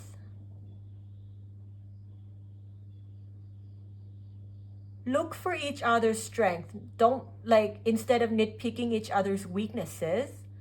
And because this one, they just told me, it kind of, yeah, look for each other's strength instead of focusing on the weakness, because when you do that in other people, it means you're also deep down doing it to yourself. It could be a pattern that's reflecting how you look at others, and instead of appreciating their strength, you see all of their weaknesses. And when you allow yourself to do that to other people, imagine how much you're doing that to yourself, with or without knowing. So that in itself is releasing yourself from that mentality, so you can recognize your strength for how strong you truly are, And they're saying play on your strengths, okay? Like dance on your strength. Each person could be assigned a role that best suits them according to their strength. But when you play on people's weaknesses, that's when the entire show kind of falls apart, right? Like if you have people, like if you just keep seeing their weakness, then you sometimes overlook their soul's talent or gifts, and sometimes you could end up doing that to yourself as well. So this could be a very important lesson for some of you as well.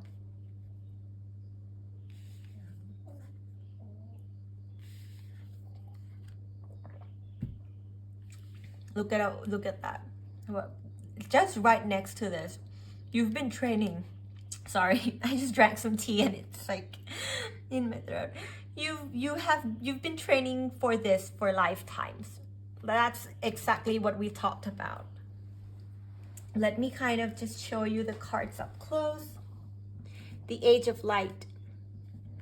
And to me, light is not like in terms of shade and light, and to me light is like weight, it's in the measurement of weight. So lightness, right? Like when something's in a lighter frequency instead of a heavier frequency in that sense.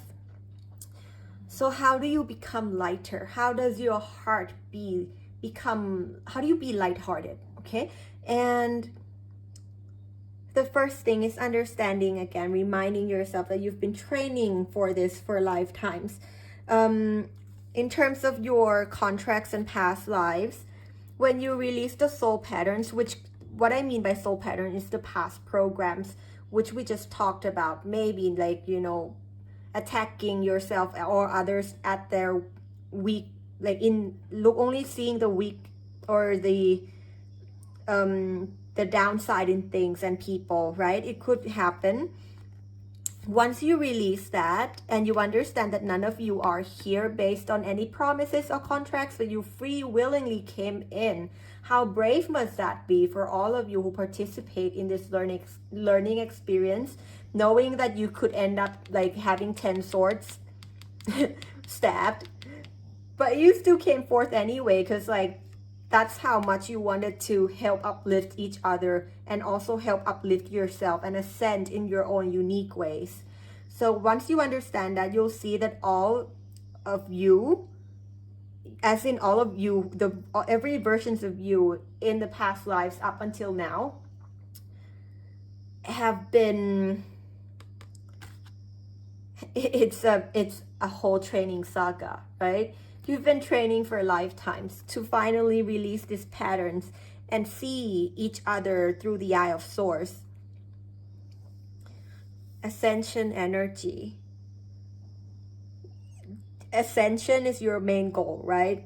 The expansion of love has been your main goal for lifetimes.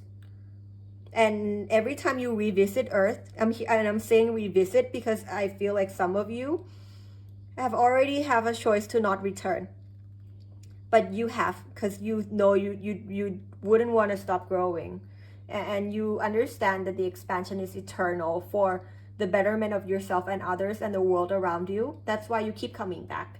It's not they want me to say that for some of you, please allow yourself to see reincarnation in a different light. You're not here to pay any debts. You're not here to clear any karmas. You're just here because you love learning. Bottom line, you just love learning, and you love life, and you love love in itself. You'd like to expand love energy to be more lighthearted and to bring about a world that people are just lighthearted, right? That's why you keep coming back, and you've been training for this for lifetimes. So believe in yourself. Keepers of the earth, right? I just saw this card. That's what, like, you return to earth to also learn.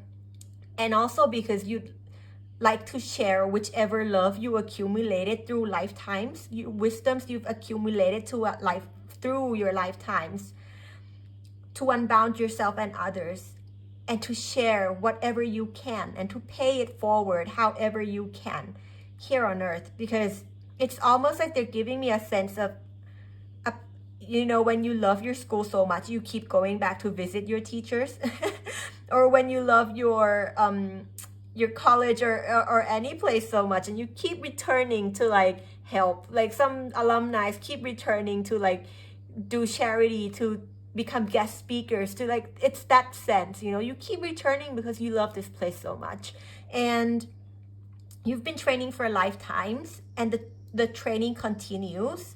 And they'd like to remind you that in times where you feel hurt, tired, or disempowered, that you are not alone, because as a keeper of the earth, as one who would like to walk alongside earth and all souls who are learning here, and one who is so in alignment and in love with the oversoul of Mother Gaia and earth, there's so many that are looking to help you on this journey, because your good intentions of love, the more you amplify those intentions of love, the more your spiritual friends, your here on earth as well as the etheric friends in energy form would like to join you in this path. And they're telling me they're so honored to be walking alongside you in this path. They really are. And they'd like you to recognize that for yourself. Ancient ancestors stand beside you, right? It's like we were saying, it's ancestral. It's something that's been passed on. Look at that. Some of you may have a past life in Egypt. So you've been doing this for so long, and you keep returning and returning because you love learning, and because you know that, because you know your energy matters. Your energy matters here. Your love energy matters. Just by being you, even when you're alone meditating, sending out love energy, that's already so much. Like, you might not see it because you're closed, your eyes are closed, or it's not something tangible, right? But if you ask your soul, you understand how much that energy means to Mother Gaia. You understand how much that means to the ancestors, your soul tribe, your soul family, that are in alignment with this path of love expansion with you. So if you feel tired, remind yourself, and look at those lions. And I'm reading this like right after Lionsgate too. So you may have messages in another pile, which I believe is pile number 3. That is a drawing of the Lionsgate. And I also put out a video of the Lionsgate message, so maybe there's something in there for you. So remember, your energy matters. They're telling me sometimes it's not even in what you do, like in earthly creations. It's more than that. It's in your meditative state. It's the energy work that you are cleansing, your electromagnetic field, your aura. See all the auras. It's in that process that you allow your soul to embody love in each and every single moment, and whichever direction you go, wherever you go, whatever you do, those actions will help uplift automatically, because you've uplifted your own energetic body, your own light body, and your own magnetic field, your own electromagnetic frequencies that you emit constantly from your thoughts, from your love. That's what, and they're saying that's a lot of work you've put into. And for you to be in that new state of being, of love, for you to amplify that frequency of love through your daily, like just being you, that in itself is an honor for them to witness, and it's an honor for them to walk this path alongside you, and they would do whatever they can to share with you their experiences, their knowledge, past that they too have accumulated through their lifetimes, even though they are not here on earth, to help you in this learning experience. Since you're here now, it's your turn now. That's what they're saying. When it's your turn, they'd like to help you, because when it was their turn to come and learn on earth, you helped them maybe in energetic form as well. You have here inward revolution,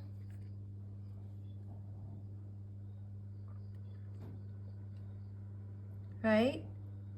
You've been training for lifetimes, because the main task is lightening, and I mean clearing of the dense and heavy frequencies of your soul. And you've been doing that for lifetimes, because you understand that the more you can clear out, the better. And you, like, in a place of idleness or stagnancy, you'll stop learning, you'll stop expanding, and there's always room for lighter frequencies to enter your soul, to be a part of your soul. That is why you're here. So remember that what fulfills your heart in wholeness for your soul could actually be that inward revolution, or that shift in your consciousness and your energetic body, your light body, your higher self, your oversoul. The oversoul upgrade is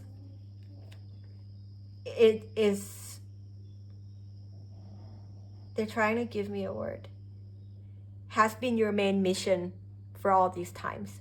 So remember that, because sometimes when you upgrade yourself, it could happen that when you release and upgrade so much, you kind of forget that in itself is so much light work. In terms of, if you resonate with the term light workers, I personally work without any labels, or because I prefer not to identify with anything, because I feel like it's more fun to work freely. But in kind of that aspect of how you look at energy work, right?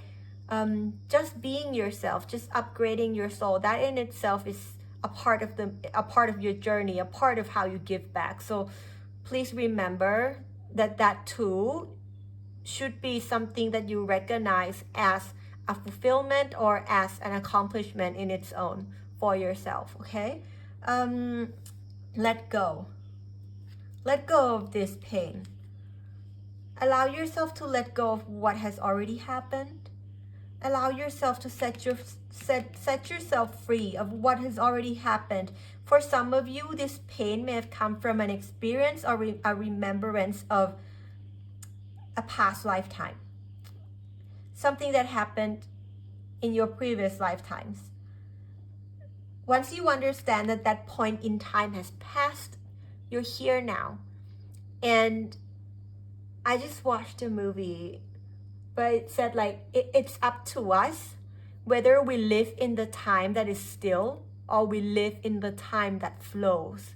You are here. You're in the time that is flowing.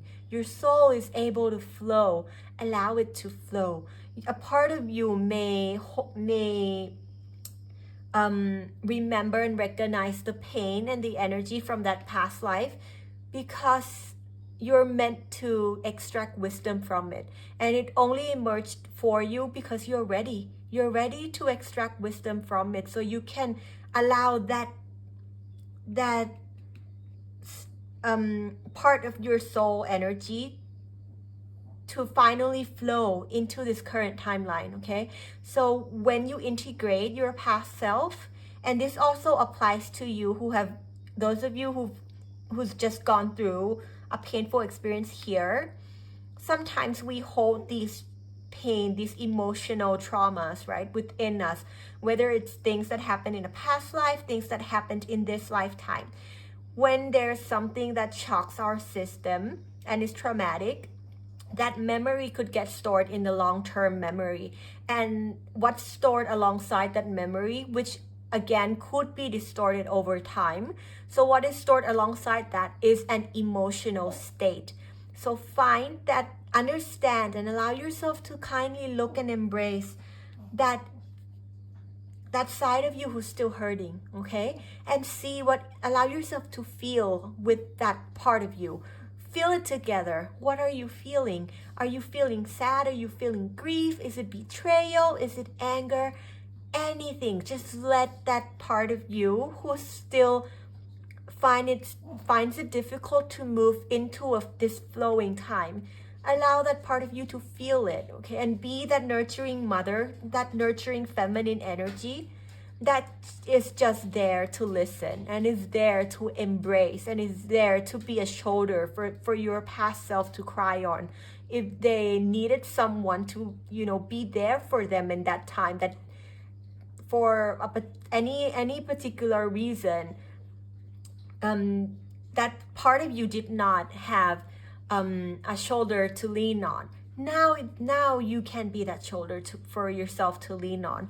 So allow yourself to let go of any judgment, any logical thinking of whether, why are you still feeling those feelings? Why is your past self still holding on to a particular thing? Allow them to be natural. If that's what it is, that's what it is, right? It's the I am consciousness. Okay, I am holding on to something. And if you'd like to let go, then just go in and experience it first. What is it that you're holding on to? And how is it that it's making you feel?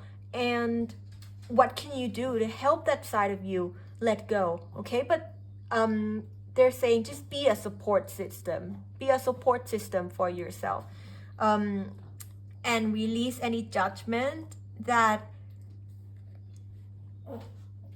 you may hold against yourself for feeling any certain emotion, because we all have we have primary emotions and we have secondary emotions. So primary emotion, for example, is when, say, you've gone through some conflicts and you're angry, you're like raging, you're angry. The secondary emotion could be, oh, you feel disappointed in yourself for being angry, or now you're kind of are being tough and looking down on yourself for being angry or raging. That the first thing that we learn to let go is our judgment and perception of what we felt initially in an experience. So understand first the secondary emotion, why you feel them, what makes you feel that way towards yourself or other people, and how do you process that secondary emotion in a way that allows you to release it in divine timing. Then the primary emotions, through understanding and again processing and allowing yourself to feel that, your higher self and your guides, they're telling me right now that they'll send you wisdom, they'll send you knowledge, lessons, and support of any tools, any thing that you need to know to see this through. They'll send it to you. So remember that if you feel like you don't have the tools right now, it will be revealed to you, as long as you have the curiosity to look into how to navigate these emotions. Whether it's guided meditation, listening to other people who has already overcome and processed these emotions successfully. I highly recommend Abraham Hicks, or maybe some TED Talks, right? People who understand a healthy feminine energy, a healthy masculine energy, people who understand how to allow yourself to feel vulnerability. Maybe look into primary and secondary emotions. Look into how the long-term memory affects our emotional storage in the emotional bodies. If whatever I've mentioned just now stood out to you, yeah, start there. You can search, find a pool of knowledge that best aligns with you at this time, and believe and trust that you are not alone in that learning process, that the right information, the information that is just right for you, that is the missing piece, will be presented to you to it as a gift from your guides and your soul collectives in how much, in showing you how much they are really here for you, and how much they actually would love to support you as much as they can. Okay? Let me take a sip of water.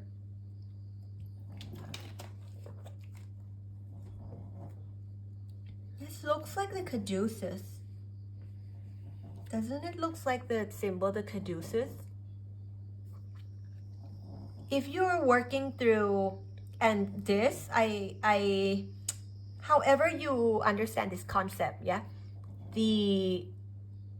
what we call the Kundalini energy, that primal energy that lays at the base of your spine, that courses through your body. To me, I feel like that's the energy of, that's the life force that represents like the ultimate love energy that runs through your energetic system and your body as a vessel.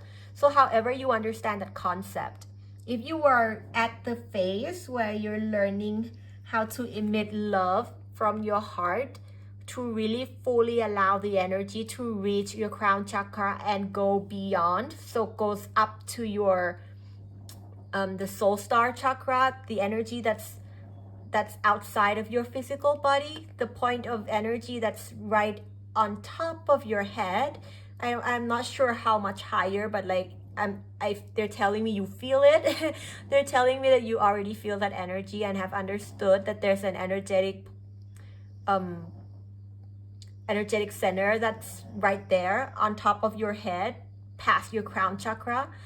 If you're in the process of having this primal energy travel through in a they're just saying, if you're in that process, also trust that you've been doing this for lifetimes and you have done it before. Because look at your higher self. It's already like way up past the soul star chakra. It's way up there, okay? It's way up there. So you've done this before too. So if you're scared, if you feel unsure, again, they're saying they'll send you the right master to learn from. They'll share with you whatever they can through downloads, as well as the knowledge that you're about to start researching or looking into. It could be a part of your inward revolution, or you're in this big flip of energy, this big shift. Could be from understanding how this energy could travel smoothly and flow fluently through each energetic center up to the center that allows you to connect with the universal energy for upload and downloads, and to move as one with the universal energy. All of this, just keep charging up your heart. That's all I'm hearing. Keep charging up your heart. Look, there's a triangle, and triangle, also the almost like the Metatron, like the Merkaba.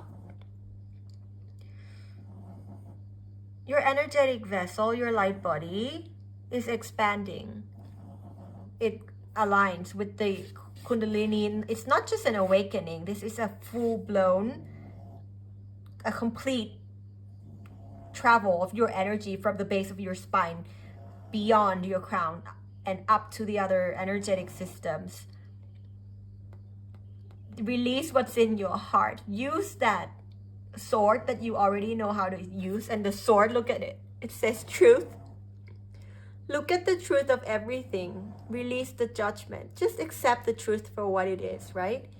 Then allow yourself to feel and process it. When you unbound yourself and let go of whatever is holding you back in your heart, whatever past pain in these lifetimes and the ones before, your light body will kind of adjust itself again and allow this energy to travel through, finally in a complete system, in alignment.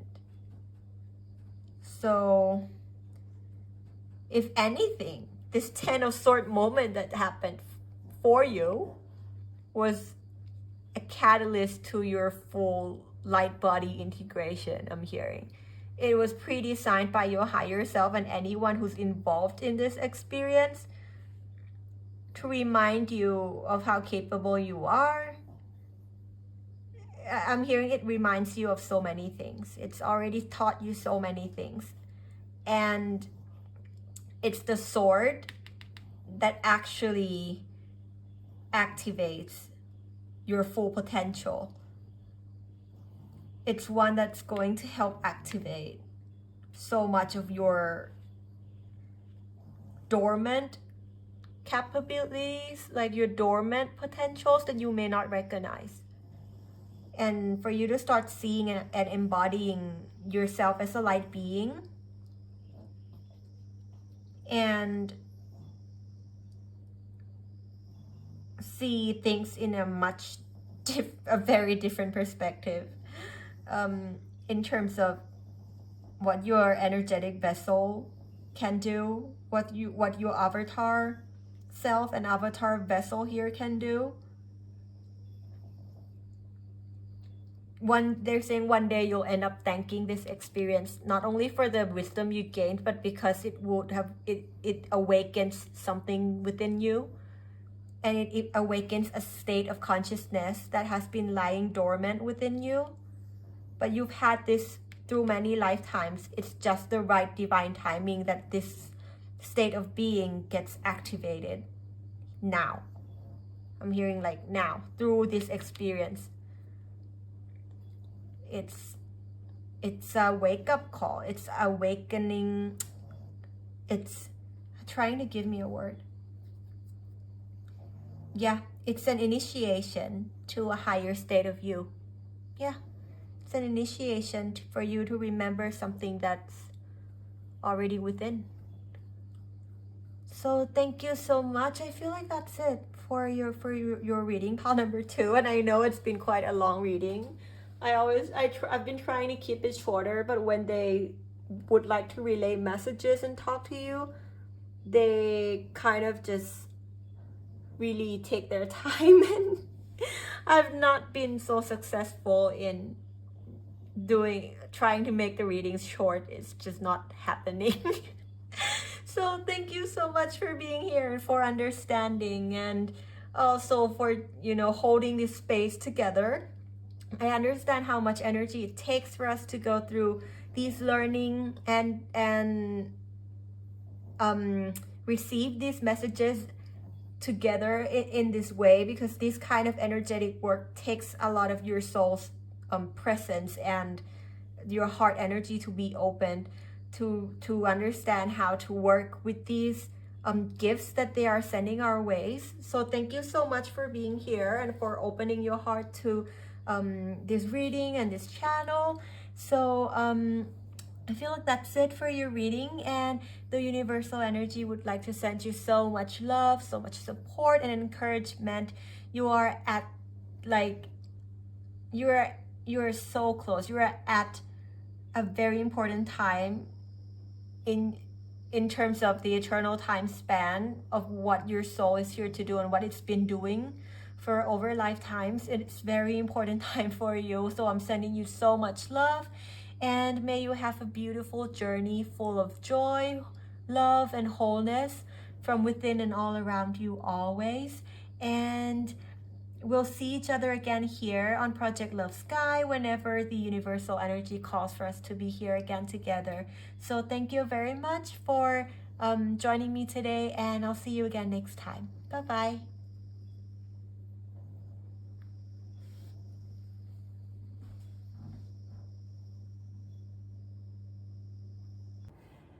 Hello everybody, and welcome to your timeless pick a card reading.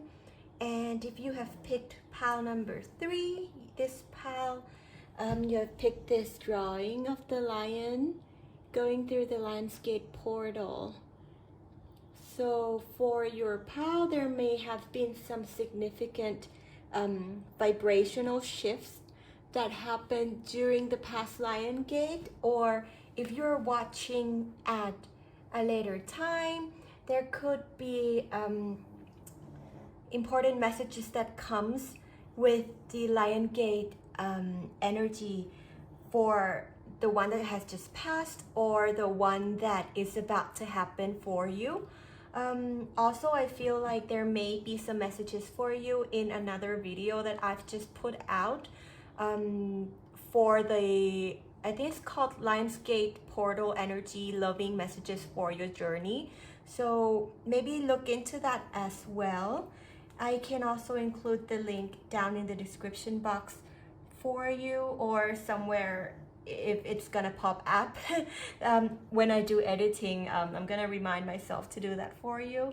So the Lionsgate energy, of course, brings a lot of changes, and the energy that the opportunities of the ascension and our soul's growth mostly comes in a form of big changes in your life, and that the biggest change I'm hearing is the one that is within.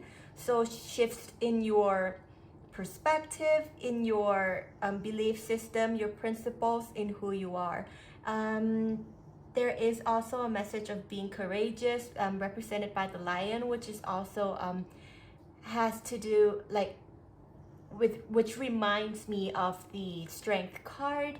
So you may have been going through a time that requires a lot of courage and bravery in going through this big rebirth in your life, or as a soul journey in the eternal time span. This moment in time for you could be one of your soul's rebirth that is happening during this lifetime. And the crystal that you have picked out for your totem is the sun and moon crystal. So it is a crystal point that has both sunstone and moonstone in like merged in one piece together. So it is a very like the messages that come with this stone is quite powerful. So let us get into first the messages that come with the stone. So the sunstone and the moonstone, right? We know that the sun energy represents the masculine energy, and the moonstone represents the feminine energy. So it's yin and yang energy, yin being the moonstone and yang the light energy, which is the sunstone. So there could be a significant mirroring energy around you, and this would allow you to see the eternal expansion of both your masculine and feminine energy in balance as they expand in this eternal time span alongside one another within yourself, okay? Of course, the Lionsgate has a lot to do with the mirroring energy, so maybe it's you could be at a point where you're learning. I'm hearing you've integrated your masculine and feminine energy quite well already, and just remember that from here on, the two sides of you, the masculine and feminine, which integrates into your energetic system and into the life force that runs through your energetic body, is always going to continue to develop. So allow yourself to learn, to ascend, and to embody more and more of those energies in balance and in a healthy form, where they can coexist in harmony within your light body and your energetic system. And again, the sunstone has to do with strength, the masculine sides of things, right?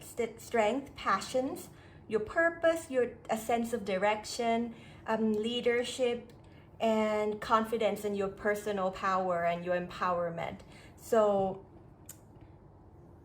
it coming with the moonstone means that you have all of those qualities, as well as the qualities of the feminine side that's activated, the hope, the intuitive inner knowing, inner clarity, nurturing, kindness, knowing when to nurture yourself and take a rest, when to take action from the feminine, from the masculine, and when to rest from the feminine. So maybe look also into the the sympathetic and parasympathetic nervous systems, because those two are also sometimes represented or related to the masculine and feminine energy. So how do you get your nervous system, your autonomic nervous system to come in balance to help your soul's ascension as your light body is activating? I'm hearing a lot of you with this stone. You may work with the Kundalini energy, or however you understand and identify with that the primal life force that lays at the base of your spine, where the perineum is. That is the pull of all your life force energy that courses through your energetic system and through your crown chakra up to the higher chakra or energy systems that may be outside of your physical vessel.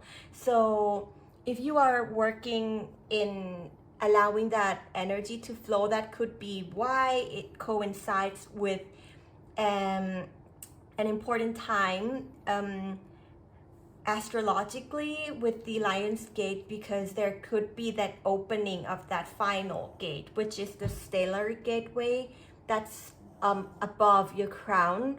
And that energy also runs, some people say it runs in the form of an infinity sign. It's a current of energy that flows in that particular shape. Just to share, sometimes when I meditate, I also sense, like I've sensed before, that it's an infinity sign.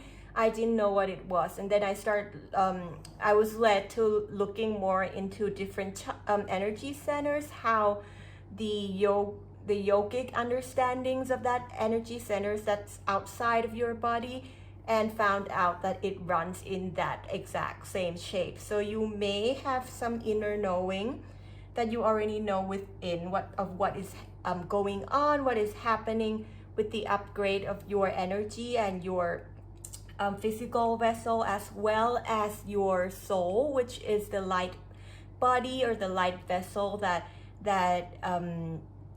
is taking this journey alongside one another. So trust in your intuition. From your masculine and feminine being in balance, you will be able to understand how to work with this energy in a way that is most natural to you.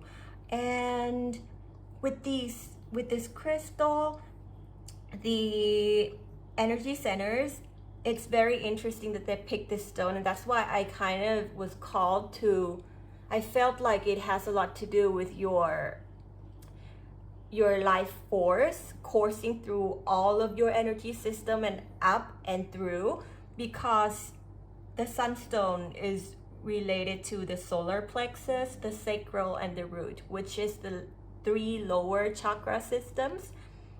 And the moonstone, of course, is related to the third eye, the crown, and again, the sacral energy center. So with the heart of these two, like from your masculine or feminine, they're always gonna function from a heart-based place. That's our intention, right? So that's the center in the middle. And having these 2 stones cover all of your energy centers could mean that it's time for you to bless or send love to all of these centers equally. So the flow of your Kundalini energy or your primal life force could flow naturally whichever direction, whether it's uploading information or downloading or pulling energy, grounding from the earth star chakra or Mother Gaia, right? So whichever direction, this energetic channel for you as a conduit, it's just a clearing of the whole system so that it can operate in many different ways. And I feel like there's an overlap for these 2 stones, which is this sacral energy center. So maybe for some of you, there could be this big change, could be the courage to look and embrace and bless your sacral energy center, which is the center of digesting information, absorbing knowledge. It is the center that has to do with your physical vessel, in terms of those bodily functions, the intestines, your womb. So digesting, absorbing, releasing, and detoxing information, energy, your well-being, love, emotions, memories, right? All of those things that we use these energy center for. And I feel like with the sacral energy center, there's, like some people say, there's a wisdom that lies in that circle, in that energy center. So once you bless to open the gate, and by bless I mean you bless all your centers equally, because this stone, like it covers all energy centers. Your heart will naturally delegate and prioritize where the energy of love needs to go in your vessel, body and light, body and like physically and vibrationally, right? So just charge up your heart, just keep charging up your heart, and make sure that that pool of battery of love is full, is overflowing, and then the flow of where, the direction of where it needs to flow, leave that to your etheric friends, leave that to your higher self, and surrender to the energy of love so they can help you navigate this time of change. Okay, and we're going to get into the tarot reading. Let me put this here.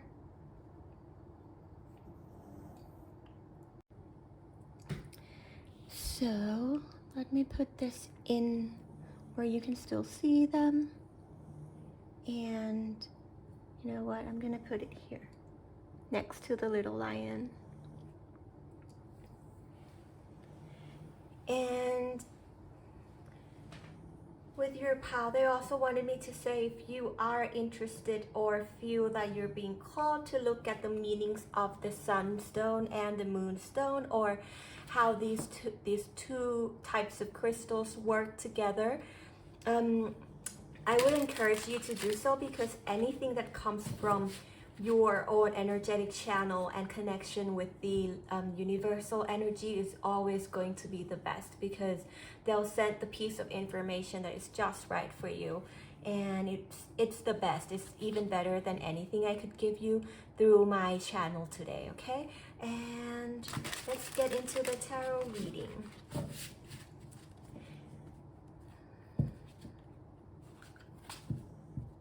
Oh, they also like nudged me to tell you that the reason that they wanted me to emphasize the sacral chakra energy was because to raise your vibration, for you to vibrate differently frequency wise, there may be some new knowledge that they're gonna send your way, and for you to prepare your mind, body, and soul to be in a receptive mode, where you can be open-hearted in understanding, in using your discernment to choose what aligns with you, and to make sense and digest those new knowledge and information.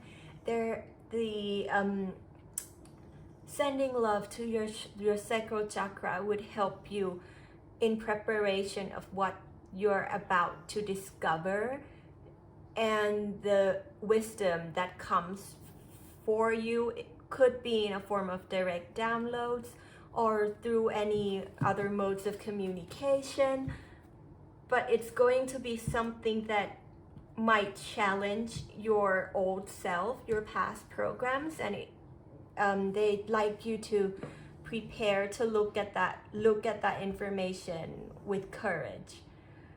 And this just dropped out with, I'm gonna let it stay there. This, by the way, is the Star Tarot by Kathy McClelland. And any of the other decks are going to be, any of the cards I used today, the names are going to be down in the description box below as always. Let me tune in a little bit. I feel like they want to tell me something. Not this one.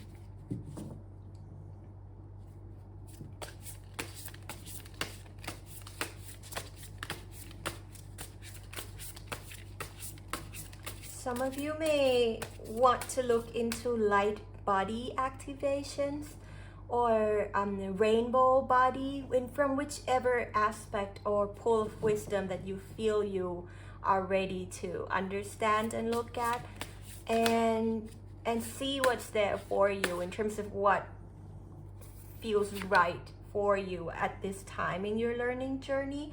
But there's an understanding of the relationship between your human self here, your avatar here, and your consciousness as a whole in terms of your oversoul, and how your light body comes into play with all of that. In you embodying truly who you are, in you allowing your authentic self to shine through. Okay, so if you feel, I feel like for most of you, looking into that could be beneficial, because the sunstone has to do with light body development. No, it's here. Light body development. And the moonstone has to do with new beginnings. There we go. New beginnings. I was just, as I was saying it, it just jumped out. Thank you, universe. That was so lovely. Let me just check that everything's in the camera for you. That should be fine. Yeah.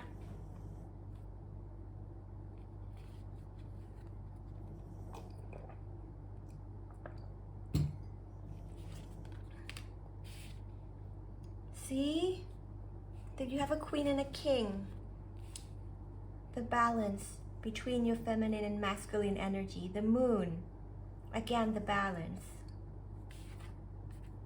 7 of Wands. And underneath the deck, you have the 9 of Cups.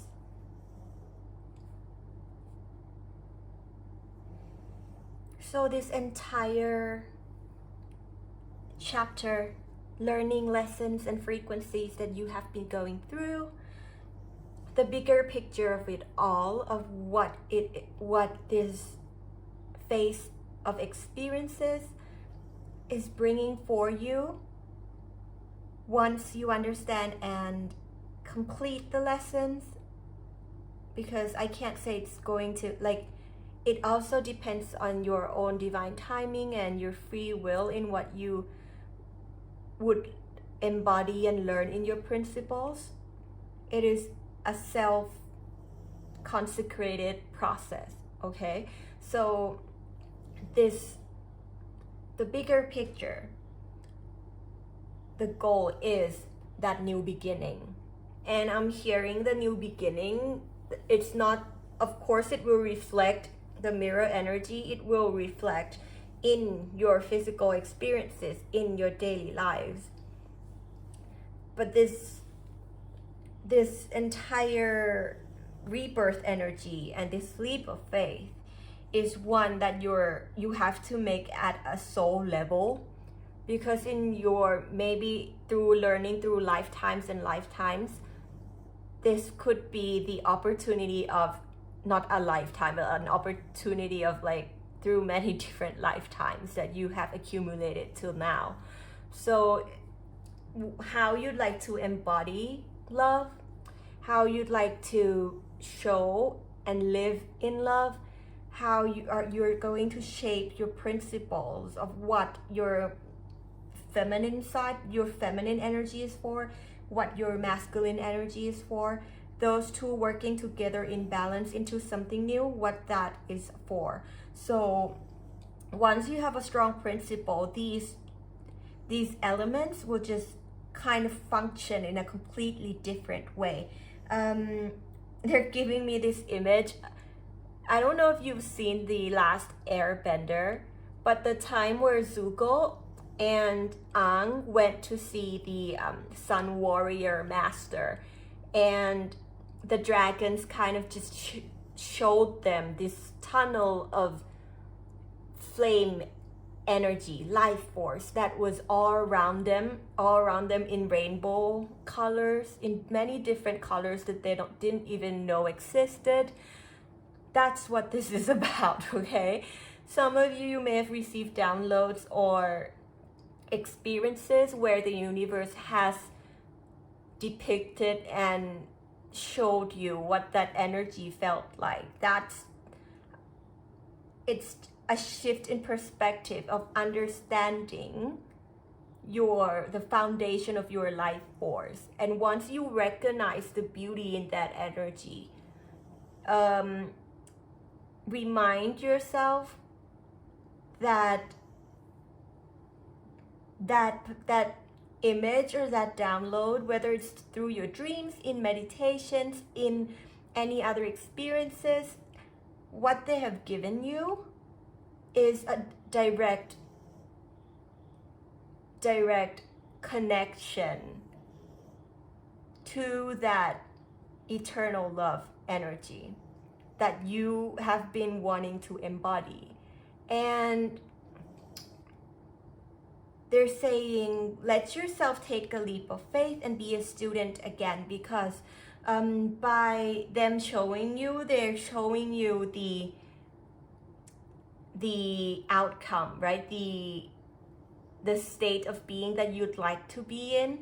And they really recommend for you to kind of go easy on yourself and allow you to slowly, gradually adjust your current state and develop your light body to the point where you can finally embody that energy here on earth. So take your time. Look, the lion's out here too. The reason that they sent this to you is also to kind of show you your own potentials and show you your courageous heart, that once you are certain and strong in your principles, that kundalini, look at all these winding, that energy at the base of your spine will just course up naturally. And this card is so orange, right? So maybe that intimacy with yourself, that self-trust is going to help a lot in understanding how to use this flame of love. The kundalini energy, or the primal force, like, it is a form of energy. Some people say it's a flame, but they're saying it's actually a different kind of element. It's a different kind of energy that you might not be able to observe here on earth, but with your third eye open, your crown chakra open, and with your connections to the universal energy in some form of consciousness, when you're in a particular dimension, you will be able to understand and feel the energy. So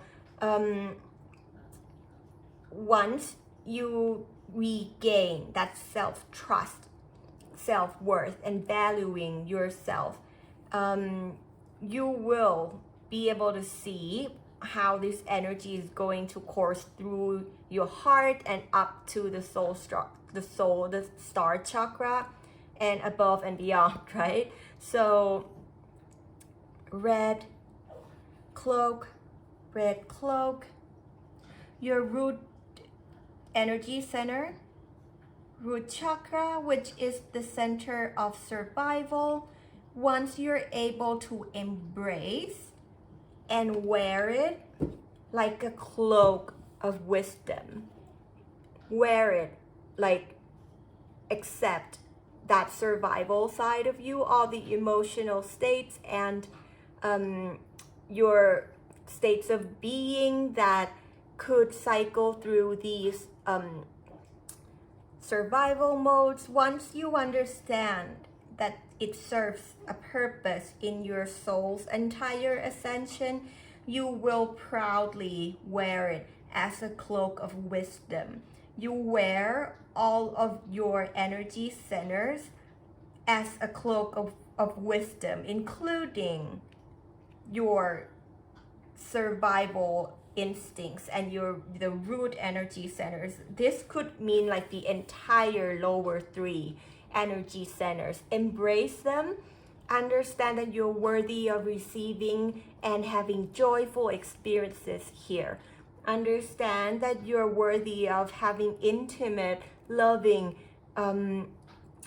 beautiful connections with yourself and others. Understand that your primal, like your necessities, your primal needs, fulfilling your human avatar experience, so your consciousness here in this lifetime has a playful, fun journey. And wear those three as a cloak of wisdom alongside the upper three energy centers. They're saying you are wearing that well already. That is why it's in your current energy center. The upper three, right? Blue, indigo, violet. Look at all the combination of how you proudly wear these three energetic systems, these three energy centers as your cloak of love, as your cloak of the power of love.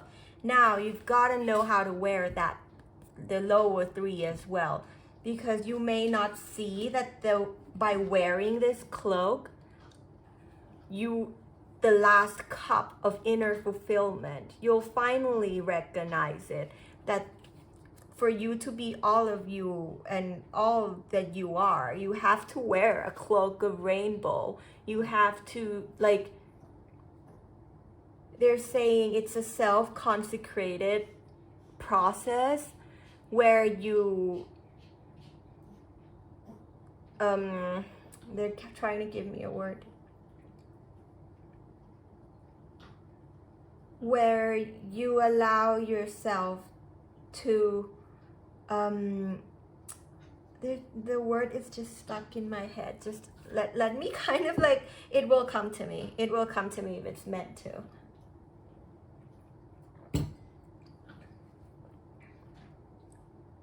You are meant to adorn yourself, your soul, your light vessels with all the colors, with a rainbow cloak of wisdom. You can't wear just the lower threes and be proud of it. You can't wear the upper three and disregard the lower three either.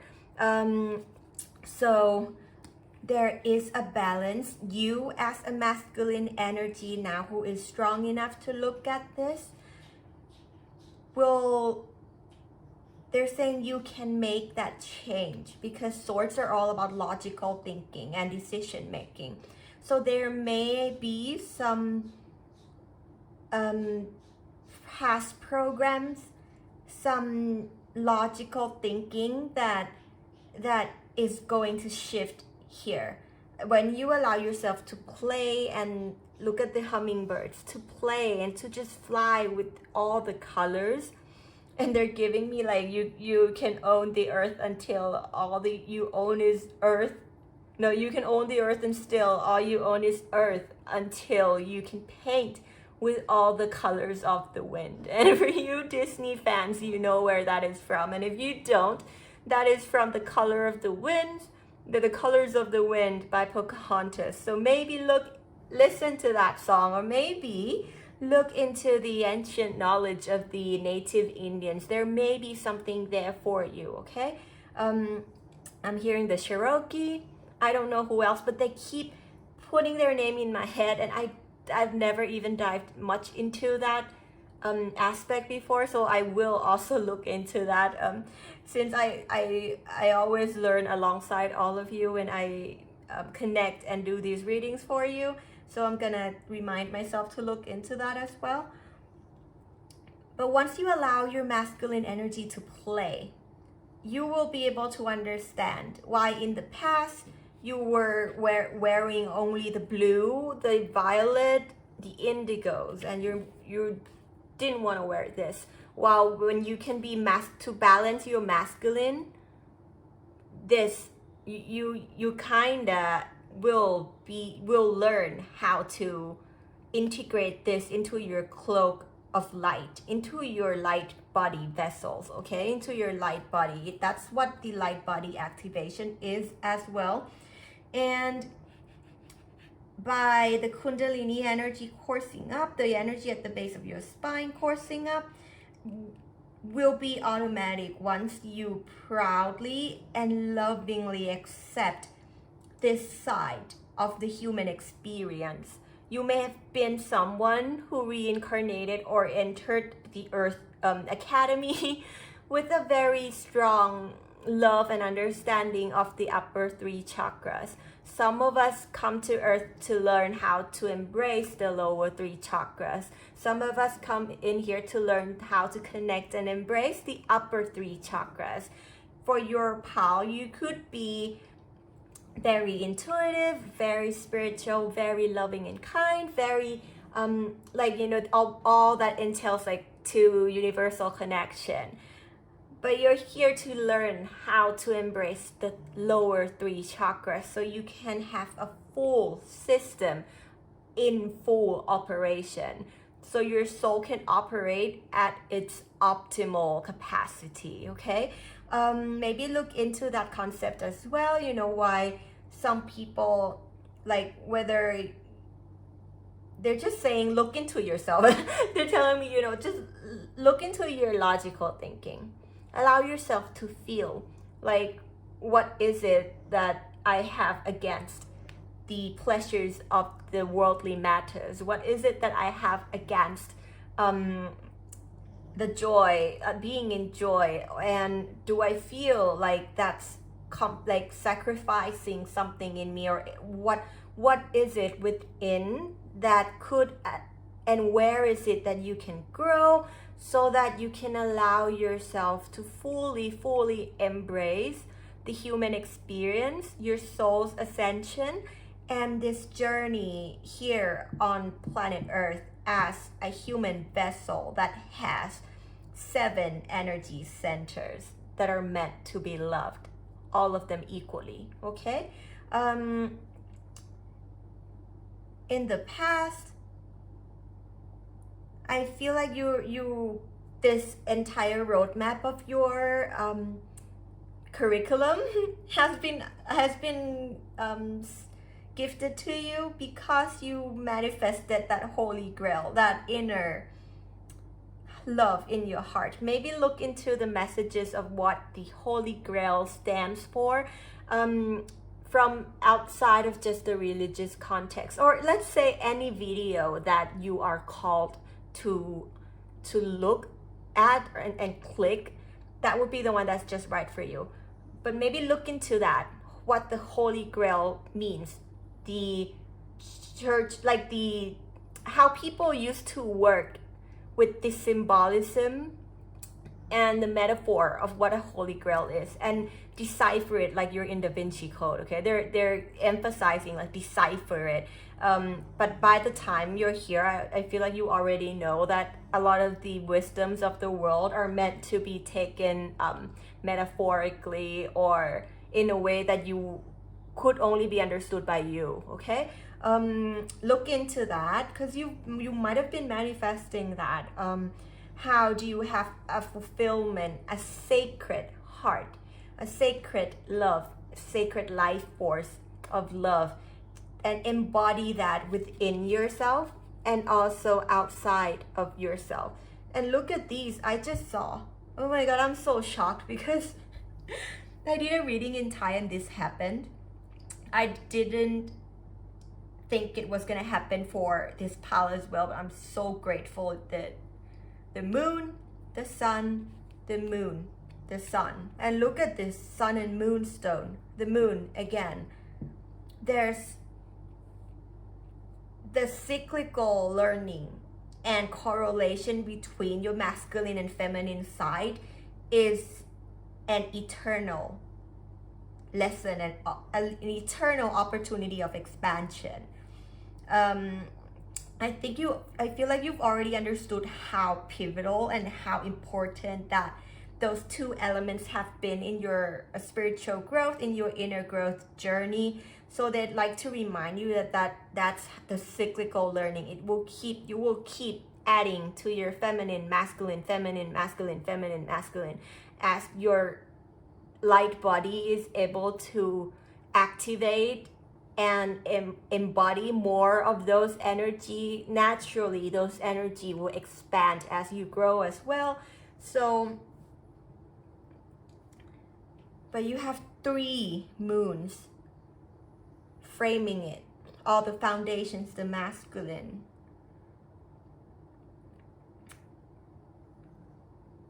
The center of this lesson is, of course, in expressing and embodying a healthy divine masculine energy. That's where your lessons lie. In the bigger picture, your feminine energy, full moon, crescent moon. Your feminine energy could be your strong side. It could be your forte. It could be your strong suit, right? And when you have such powerful, loving feminine energy, sometimes we just forgot about the masculine. And because you keep adding, like sometimes you add the feminine and then you forgot that you've also have to work on the masculine. It's how they're teaching you how to work on these two energy in real time as you go in balance. Okay, so check while you're working with this, with understanding, and they're saying like recalibrating and alchemizing your masculine energy to create it into a loving masculine energy.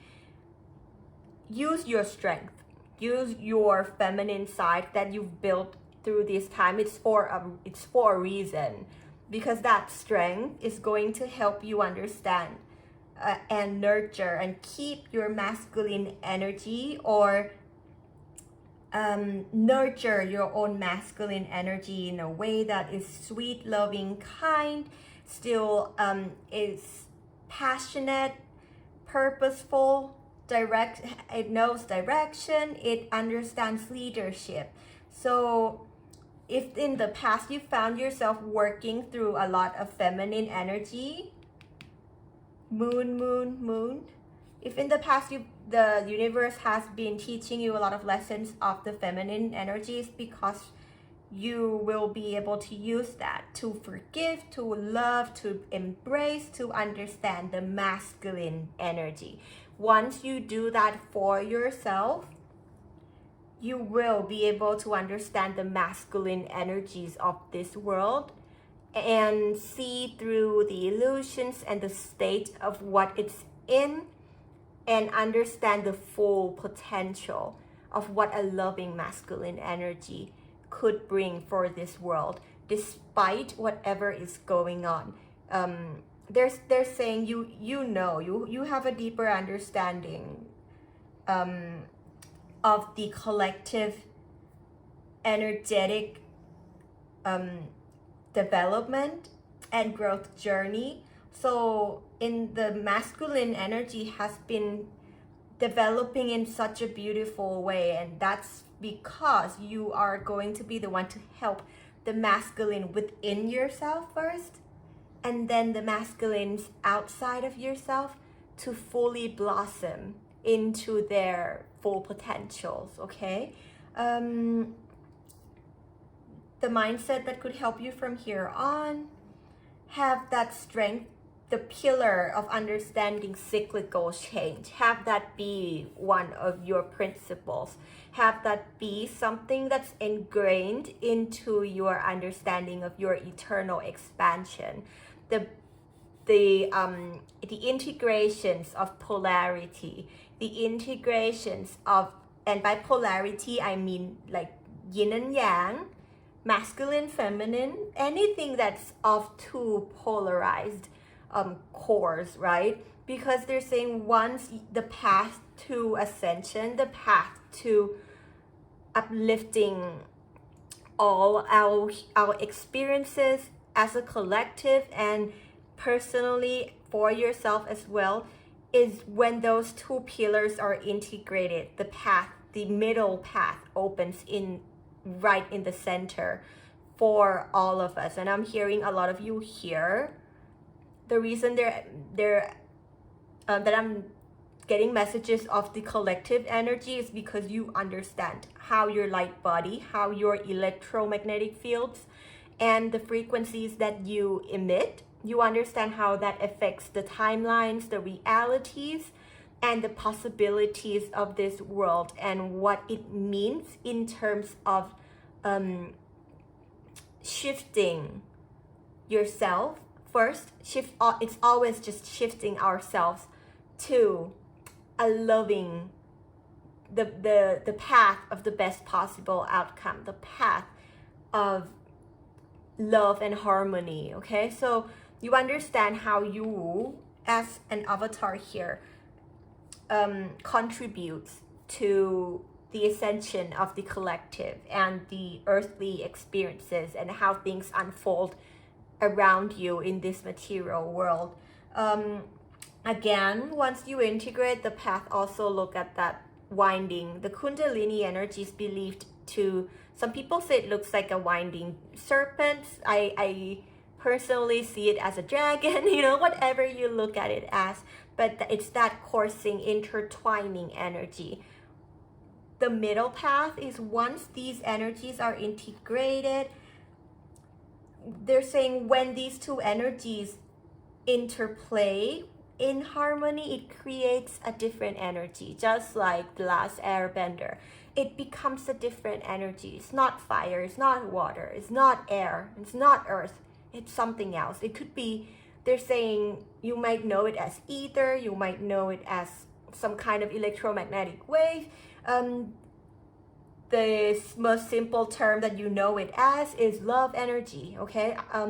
Free love, love that is free, love that is boundless, free love. So it is that in that process that you will also, once you keep your mind and your remind yourself of the abundance of opportunity in integration, the abundance of wisdoms in integration, in always in having your intention be to understand each polarities and find the middle path, or find the point of intersection, find that point of harmony. Your journey in terms of inner clarity and your light body, your soul's journey will just open up on its own. And maybe also for some of you, there may be ancient wisdoms that they're calling you to look into. They're telling me they've been calling you, and they understand that you've been getting ready to be ready, and they just wanted to ensure you and give you empowerment and encouragement that you are actually like very ready, very ready to look at this. So it could be some of they're giving me, they're just straight up giving me the civilizations, okay? Take whichever one resonates to you. The Mayan, the Egyptians, the native Indians, and some of you the pagans, okay? And they're saying you know how to use your discernment. You know how to extract. You have your masculine energy is in balance enough to understand and decide what aligns with you and what does not. So trust yourself. That's where again the sacral energy center comes in. Trust yourself. Trust this spiritual unfolding. Trust this new enlightenment. Okay, it's a state of enlightenment that you're about to enter. Again, some of you, I hear that you've already gone through like a very big shift, and you didn't understand why it's happening again. It's because you don't get enlightened just once. You can keep enlightening yourself, would you not do that? And that's why they wanted me to remind you about the cyclical change, the cyclical expansion. It's because you can get enlightened more than once, basically. Because the eternal expansion of the universe keeps on, it keeps multiplying and growing itself. So it's only natural that we update our patch, that we update our programs, and we can have a higher understanding of things throughout one or more lifetimes, because the universe just keeps ascending, right? And if you and that's how you're gonna help. They're saying that's how you're gonna help. Okay, remember the Holy Grail, the last cup, is in your heart. This card could easily be translated into a 10 of cups if you recognize cups as feelings, cups as heart and emotional states. Then the last cup is just right within her. It's in you. So recognize that you have the last cup. You have that ability to trust yourself, empower yourself, love and nurture, and also be the biggest cheerleader for yourself. And recognize that cup that is the Holy Grail within. Your heart is the Holy Grail that's within, okay? So keep that in mind as well. Once you understand and integrate and keep these in mind, the higher path, of course, like they just said, wisdom, it could have come with some situations that felt risky to you, a decision that feels risky or feels dangerous to you, but it's because it's a side of the complete unknown, like the underlying of this whatever life experience that have just been sent, that you manifested. That experience is the complete unknown. It's outside of your comfort zone of what you may have understood or lived in this lifetime and the lifetimes before, in other alternate realities even, okay? So because it's so new, that's why it feels weird. They're just like, because it's the unknown, that's why you feel a bit iffy about it. But you've gone through the spiritual journey long enough to understand that when you have that feeling, that's where your soul is calling you towards. That is where you grow.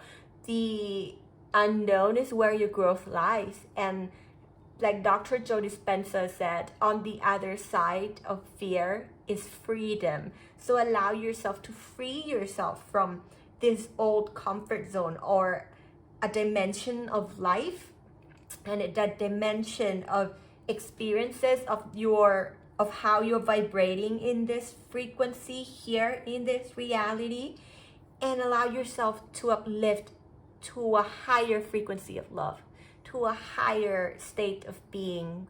Then the world around you will change, and it will make sense to you why that decision is the best decision that you could ever make for yourself in love, okay? It's a big leap of faith, I understand. It's a big one. It might have to do with it. I usually will not put love into, like, but there could be some union energy for some of you who understand how to embody, where they have a relationship with masculine and feminine, where they come together, but they're two burning suns of love.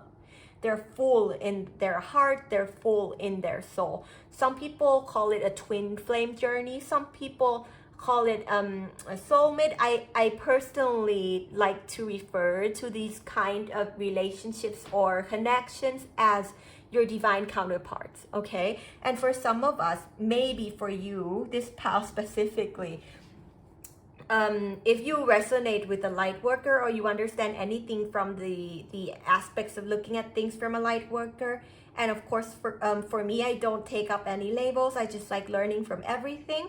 So there's this thing that they call it twin flame template. You hold the twin flame blueprint. How does that work? You hold, or you're here as a part of your learning, right? And it's going to help other people, of course, but as a part of your soul's ascension curriculum, you've chosen to understand how to embody your energy alongside another soul, alongside another polar opposite energy. It could be your feminine counterpart, your masculine counterpart. It doesn't matter what your gender is, it's just the energy, okay? And look into videos or content about ascended masters that come in a form of twin flames, or any of the spiritual gurus that I would kind of, for me, what helped me was learning from ascended masters, spiritual guides that had an experience here on earth, okay? Learn from someone who's enrolled in earth school and graduated and someone who took similar curriculum to the one that you're taking. So someone that experienced life lessons that taught them how to embody and be free love alongside another counterpart who's going to who they're saying who can help so much in this journey. And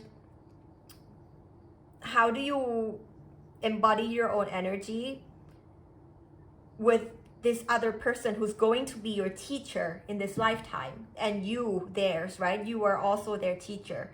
You're both students and teachers at the same time. How does your love emit energy and shine so bright that you are like in your own universe, you are your own sun? And when those two universes collide or overlap, it overlaps in harmony, it coexists in harmony, and then you end up having one, like this giant universe, right, with two bright suns. That's your lesson, okay? That could be, I'm hearing for some of you, that's just what you wanted to learn, okay? That's just what you wanted to learn. So look into, for me, maybe Yeshua or Jesus and Mary Magdalene, Krishna and Radha, Isis and Osiris, just those kinds of mythology and pools of wisdom. Someone who has taken similar curriculums to yours and have already graduated, okay? Yeah, I feel like that's it for the tarot, which is quite a lot. We're gonna continue with the oracle cards, but let me take a short break because I drank so much water.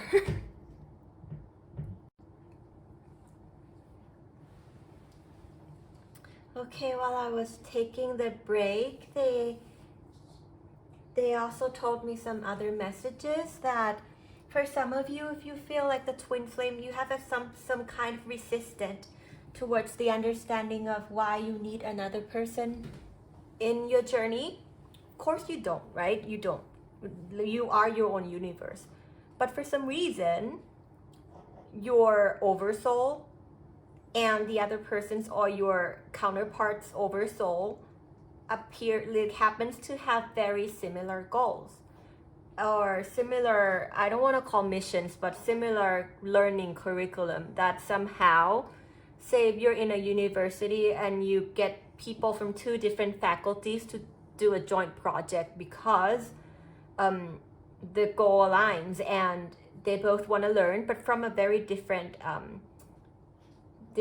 lesson plan. Yeah, like one person might have chosen to embody the yin energy, the other person might choose to embody the yang energy. Like you might have chosen to embody a mirrored energy for each other because for some reason it really plays well for both your soul's ascension. And I'm hearing for some of you there could be a new chapter or a new project in how to ground in Look at that. It's almost like a pentacle, even though it's not. But the basis of this is because you hold the same grounding, manifestation, grounding of your missions here on earth. Or let's say your purpose, that why you wanted to come in, why you entered the earth school, was you wanted to create and bring something to this world. And it happens to be something very, very similar that is a match. And while you're manifesting that, while you're grounding those, the lessons are not easy. But trust yourself that your higher self manifested this point in the timeline for a reason.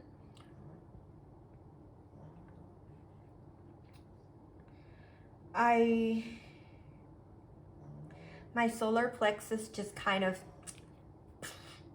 there was an energy surge. If you feel like, okay. If you feel like you want to do it alone because you don't need anybody else, like I'm gonna bring my A game, I can do this alone. That's one, I'm sorry to break this to you, but that's one of an off-balance masculine trait, which is the feeling that you have to do everything on your own. What if this entire mission, this entire spiritual ascension, this graduation is something that you have support? What if it's something that you don't have to do it alone? It doesn't mean you can't, and it doesn't mean that you're not capable of doing it alone, but you just don't have to. You have friends, you have people who is in this collective group project with you here on earth, here and now. For some of you, they're already here. You met them already, you know who they are. Accepting help, accepting harmony of coexisting is a strength, okay? A strength that sometimes you might not be used to embodying.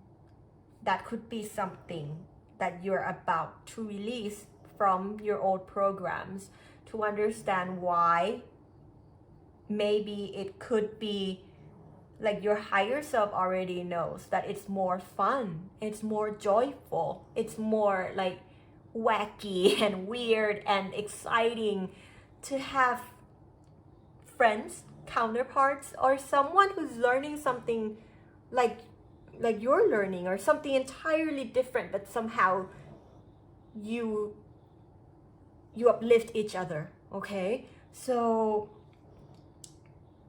trust your heart. That's your holy grail. That's going to be, if you're in a separation, or if you're calling in a union energy, trust it first, and trust your heart, trust your decision making.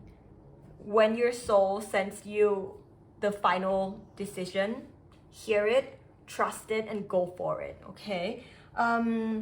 They're telling me, because sometimes when we have the separations in our soul connections or our collectives happen because we're meant to learn something and release something, then the union can happen. And sometimes the union does not happen because we may be in a rush to not be in a comfortable feeling in that sense of, where there's a threat, where there's danger to our soul's ascension. But they're saying, what if there's another way? It's because you were vibrating in a timeline that was not possible because of your internal vibration, something within you, okay? It's never something outside of us. Something within us was vibrating the frequency that we emit manifested that timeline. From here on, you're gonna emit a different frequency, and now that you understand how your life force flows up to the soul star chakra, the universal gateway, the moon portal, the whichever, right? The higher energy systems, and you understand how to receive it, how to open a receptive mode to have the universe recharge you and bless and cleanse all of your energy centers, you can vibrate differently now. You know the way. So when you have the best possible outcome that you'd like to experience here on earth, all you need to do is vibrate yourself differently. Allow yourself to shift to a different timeline, to a different universe where that possibility is waiting for you. Shift yourself, shift your mental perspectives, shift your old programmings, release what no longer aligns with you in terms of principles, beliefs, understanding of what love is and who you'd like to be. Then you will vibrate in a way that uplifts yourself and others, and you will open another portal to a different timeline, to a parallel universe where harmony exists, where union exists, where balance, integration, and understanding of yourself and others and wholeness exists. You are about to open that portal with your heart and with the assistance of the universe that are watching you. All your collectives in the ether are here to support you at this time. You are the person who holds the key and the magic wand of it starts in your heart. So once you keep emitting love energy for yourself and all life and all sentient beings and all energies in all form, let it be universal, right? Once you emit like that, you will gain wisdom, a crow. You will complete your metamorphosis, a butterfly. And then spiritual blossoming can now begin again. I am saying again because you will have chances for multiple spiritual blossomings, okay? It's a big metamorphosis. It's major, this one. Look at how many of these are blossomings and look at how many butterflies are there. It's uplifting your heart. How do you be light-hearted and full of love, right? So vibrate differently. That's going to come that decision could only be made by you.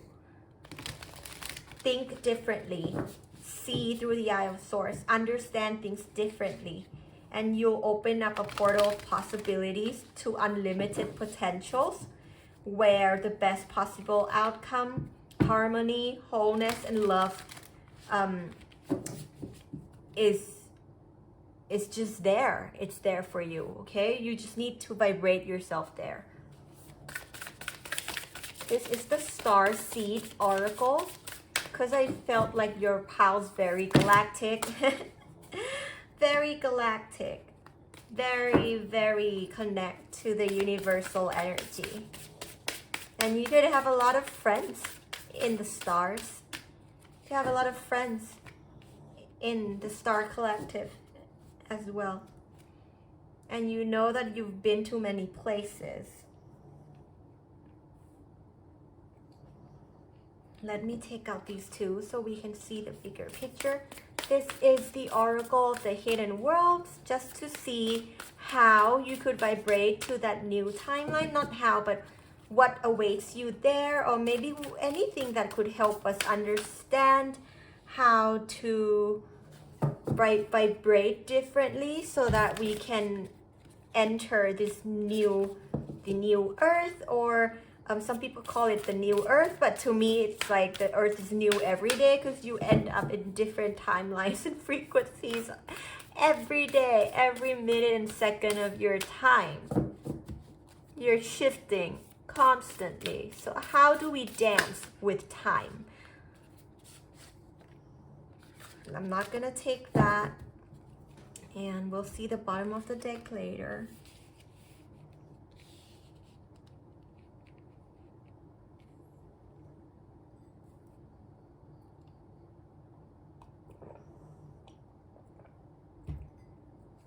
Your message is quite long compared to the other one, but I'm gonna take let the spirits and the universe take their time, because I feel like it's an important time for you. They're saying if you feel tired, you can pause and come back. Some of you, maybe you're meant to digest this information on like you know, in bits and pieces.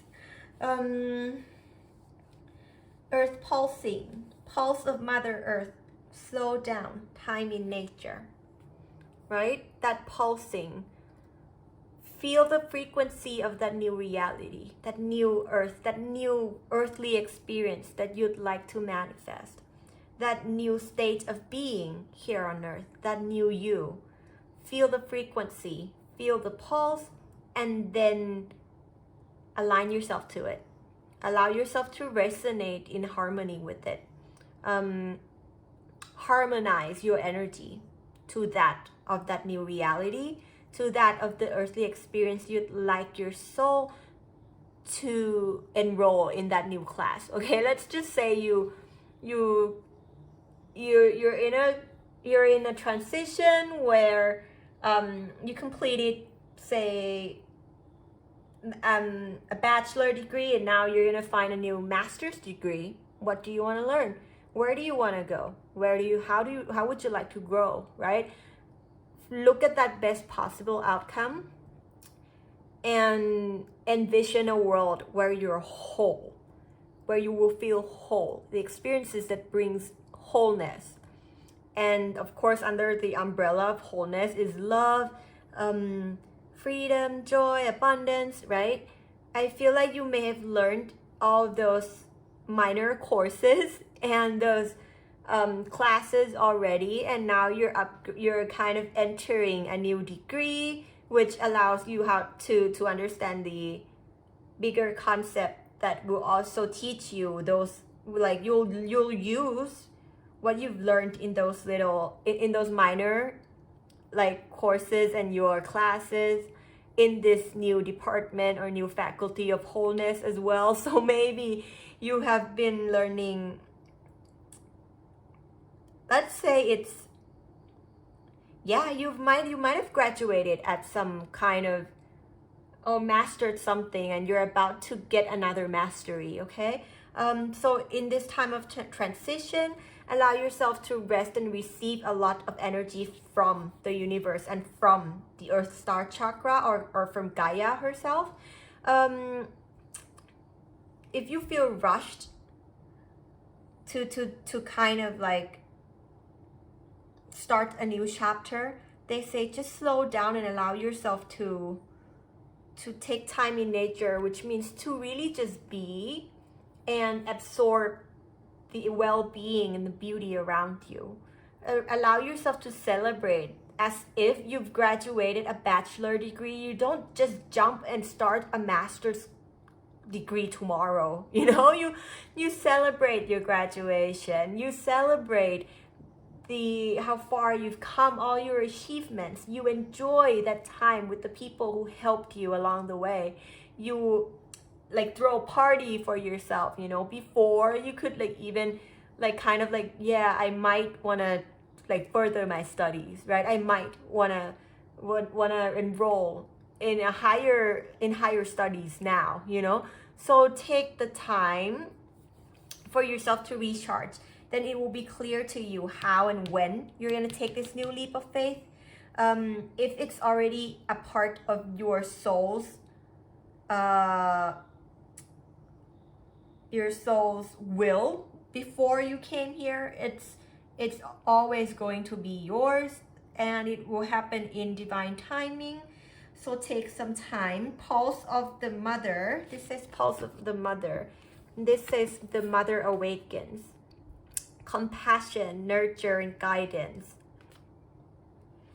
I feel like this time is going to help you kind of reconnect with the energy or the oversoul of planet Earth, to realign you with the energy of your school, the Earth Academy, and Mother Earth, right?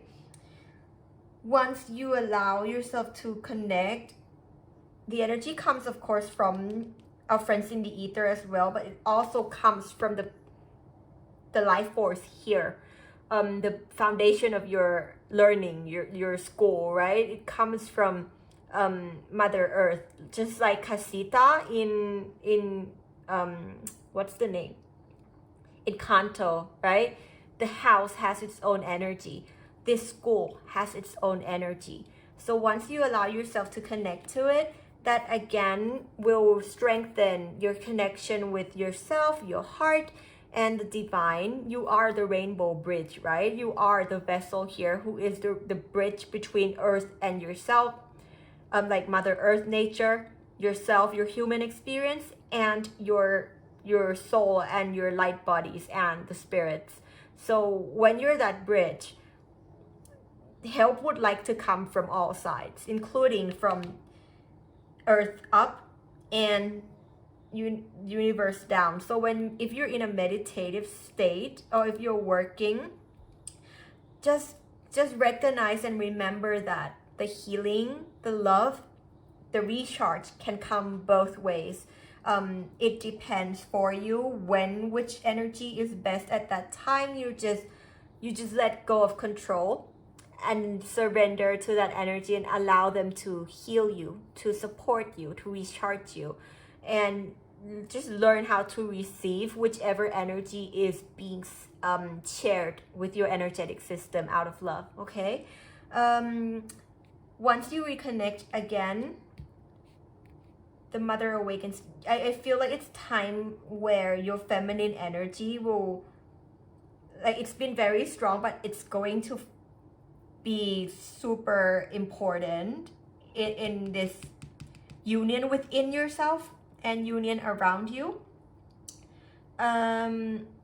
Once your heart becomes fully opened again, because I feel like there has been some tough lessons you have been going through, and they're saying good jobs on those. You did well, you did really well, and they'd like to encourage you that it was so difficult because it was like your graduation exam. It was like that important. Like you receive some kind of, you get to the higher studies, it's an end of that chapter. That's why it was so heavy. Okay, and they're saying you did really well on those lessons. It wasn't a test where you have to pass or anything, but it was something that could fine-tune your lessons before you move on. That's all. And that's why it was difficult, because it was the most detailed, delicate fine-tuning. Once your heart recharges from Mother Earth again, and you're able to open your heart fully to become the rainbow bridge for yourself and for the universe, for Earth, and for all sentient beings, your journey will begin in divine timing. Allow yourself to hang around in this transition phase as long as you need to. There is no rush. Everything's happening in divine timing. All paths lead home. Inner authority, intuition, turn your gaze within. Look at her going like round and round in circle, right? You may feel like that's what it is, but they're ensuring you that it's not. It's the rebalancing, the cyclical change, that lesson that you kind of, they really wanted to share with you and have you understand that the beauty of life is cyclical. The beauty of energy is the spectrum. The wholeness comes from you being able to stand whole, or to be whole, be free love wherever you stand, in whichever area or frequency or dimension that you travel to learn something. Wholeness comes from within your holy grail. So I feel like that's the really big lesson that you learned, and it was a big lesson for the lionsgate energy as well. Inner authority, intuition, turn your gaze inwards, right? Once you find and you understand the cyclical change, you'll find that you've been traveling or revisiting some old energies for a reason, and the lessons are never the same. It could be similar, but there's always something more. They're saying there's always more that you learn from each of the experiences that felt like a cycle or a maze, a circular maze for you.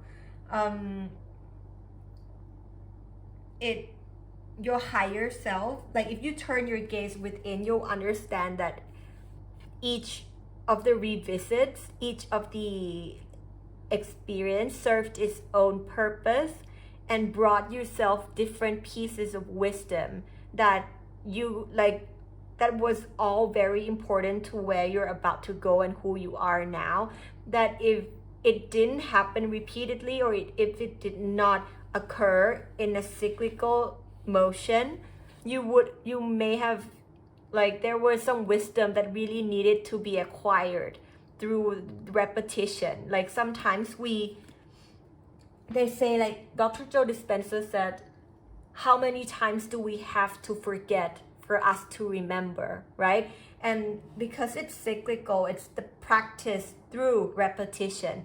Now you'll remember who you are, what your principles are, what you're here for, and you'll understand the cyclical natures of these homework or these classes that you go through, okay? And it's right underneath when we talked about the cycles of the moon phase, right? Like, love yourself like you would love the moon. You don't go and say, like, the moon, like, today you're not doing your job well because you're not a full moon. Like, today you're just a half moon, like you're just half-assing it. Like, you don't do that, right? Like, and give that kind of freedom to yourself. Give that kind of freedom to your soul, right? You're just like the moon. You'll be full moon, new moon, half moon, crescent moon, whatever it is. It's the natural state that is beautiful. And I feel like these experiences, this big lesson allowed you to see that as well. Higher path, the oracle.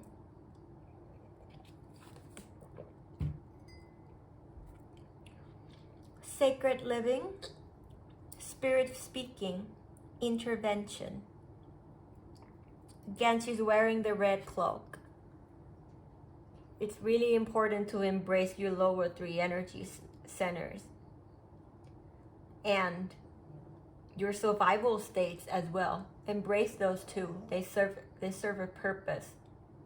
We're not meant to completely eliminate the survival mode, because there are times that it comes in handy, okay? Like if you're running away from like a snake, or like you need those stuff. So how do you coexist with love, with that primal energy, right? With that energy that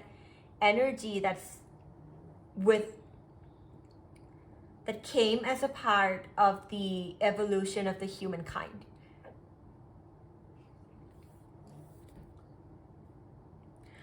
At this time, I feel like a lot of you are very connected to the universe and to your guides. And there's a shift in perspective that's about to happen.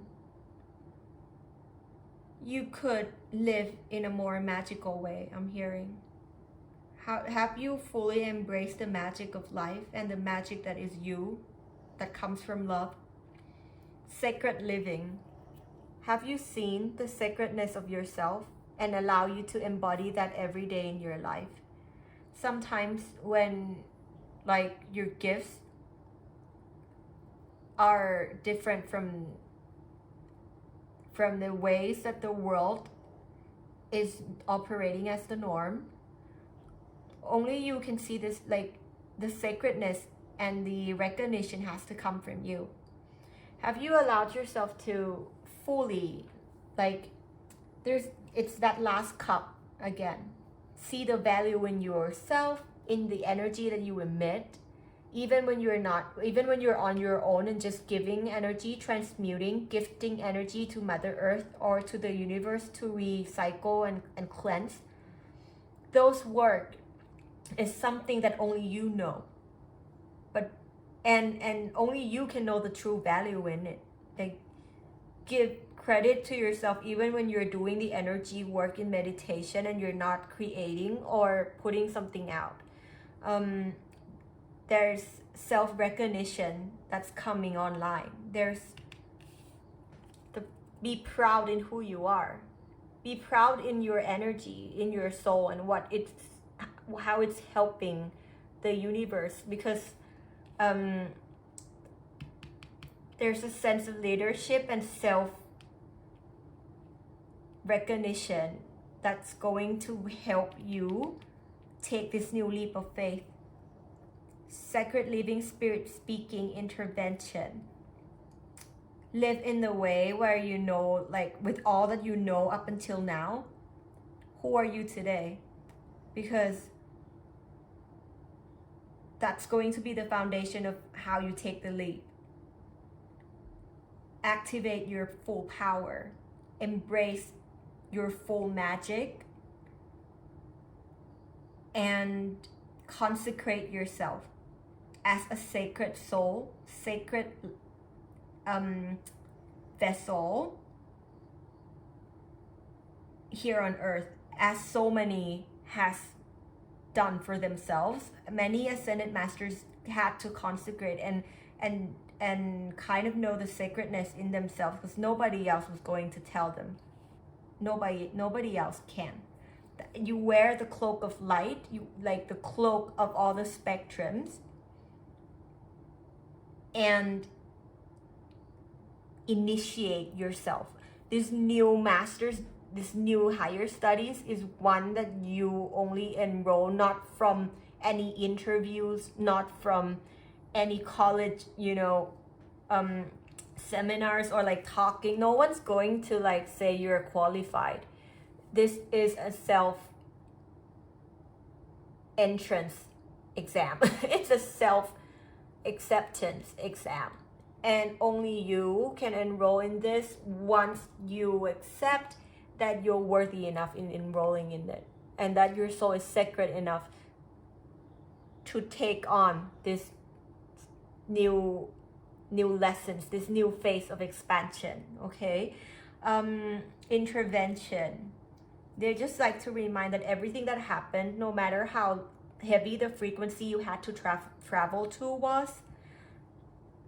was a gate. It was an intervention in preparation for the new gate, the new portal that you're about to enter, this new chapter of who you are. So again, everything happened in divine timing. It happened for a reason. It happened as your oversoul intended it to happen, and it aligns with the will of Mother Earth, the universe, and your star friends, and your this sacred mission that you've been learning lifetimes after lifetimes. So say if you read tarot, if you are a channeler, if you work as a messenger or in any kinds of modes or expressions of the universal energy and how they'd like to co-create and express what they have to share with us. Remember that a part of the oracle, a lot of the work of an oracle is behind the curtains. Like the high priestess has this curtain, right? A lot of your work might not be recognized or be like what is deemed helpful, like from other people's eyes, because a lot of the oracle work is self-work. It's transmuting energy, it's cleansing, it's uploading information, downloading information, vibrating yourself to different frequencies, understanding each lesson so that you can share in divine timing, right? So understand that a part of your job is, a lot of it is an inside job. So you have to value yourself and what you do and how you give out so much. I'm hearing so much love energy when you're doing those work, when you're doing your meditation, when you're just doing when you're just living your life and learning your lessons. You're giving out so much, and there's the universe and Mother Earth sees how devoted and how how full of love you are in those states. And it could be you who's the last one who needs to see it. Is it like because the validations of the other people, other universes, other consciousness here on earth, is the validation is not really what's going to not really going to start this new journey for you. It's your own recognition that is. And it's one of the biggest lesson here is, do you see yourself as a leader? And do you see yourself as the nurturer? Do you see the work that you do behind the curtains? Do you see the growth? Do you see how far you've come and how big this new chapter is? The courage and bravery that is going to help you open this portal and walk through it in grace is self-love, self-worth, self-trust. See the sacredness in yourself as the universe and Mother Earth sees you. They would really, really, really love for you to see yourself through their eyes. And they're saying it's something that only you could give to yourself, okay? Then your new journey will begin.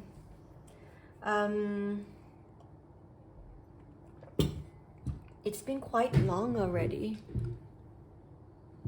I feel like ending it, but they have me pick up this. So the blue flame, spontaneous awakening, activation, integration time. Just a little reminder, through that portal of ancient knowledge, there's a spontaneous awakening. Something's gonna shift, okay? Look at that gate. Something's gonna shift once you understand once you understand things differently from any pool of wisdom that humans have accumulated by this time. That will allow you to walk through the gate easier as well. Maybe look into the blue flame. Some of you, if you're a starseed, maybe you align with the volunteer groups that are called the blue flame, the blue rays. So I don't know what, like they're saying what resonates to you. So follow your intuition. Spirit of spring, freedom, action, power, right? Just remember that Mother Earth is about to send you some spiritual blossoming, and they're protecting you at this time when you're carrying this, when you're a bird that's birthing something, right? You're birthing a new version of yourself. You have divine protections from your friend in the ether. You have protection from Mother Earth or the school itself that is ensuring that you have the best environment for you to be in. And if it was it could have been lonely, it could have been you alone for a while, but that's because that was the nest that nurtured your soul the best at that time, okay? So also trust that they're kind of like uplifting you, like, how do you call it? They're keeping you afloat no matter what, okay? So in whichever path you choose to learn out of all today that they've shared with us, I know that there was a lot. So you have the freedom to take action, to empower yourself. No matter which area you'd like to explore, do it your way. Do it in a way that makes you feel like that you're just curious about it, that you feel it's fun, it's playful. Do it. It's your freedom, it's your free will. That's your sacredness, right?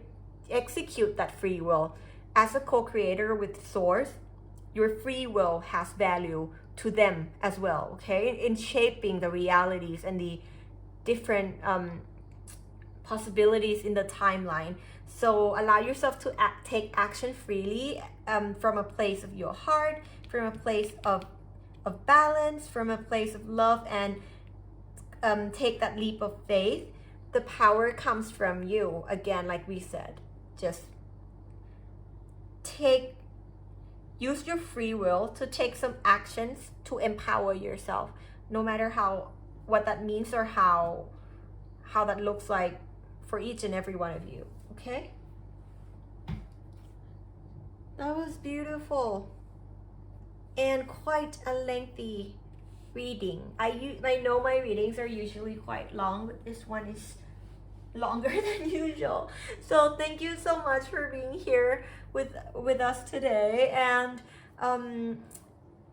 I hope that you have a blessed, beautiful journey full of love, full of joy, wholeness, and a playful, fun one, okay? And so much love from within and all around you always. And if you like my readings, if you like my content, and would like to support me, you can press like or subscribe, hit the thumbs up down below, or there are also donation channels. My Ko-fi link is down in the description box as well.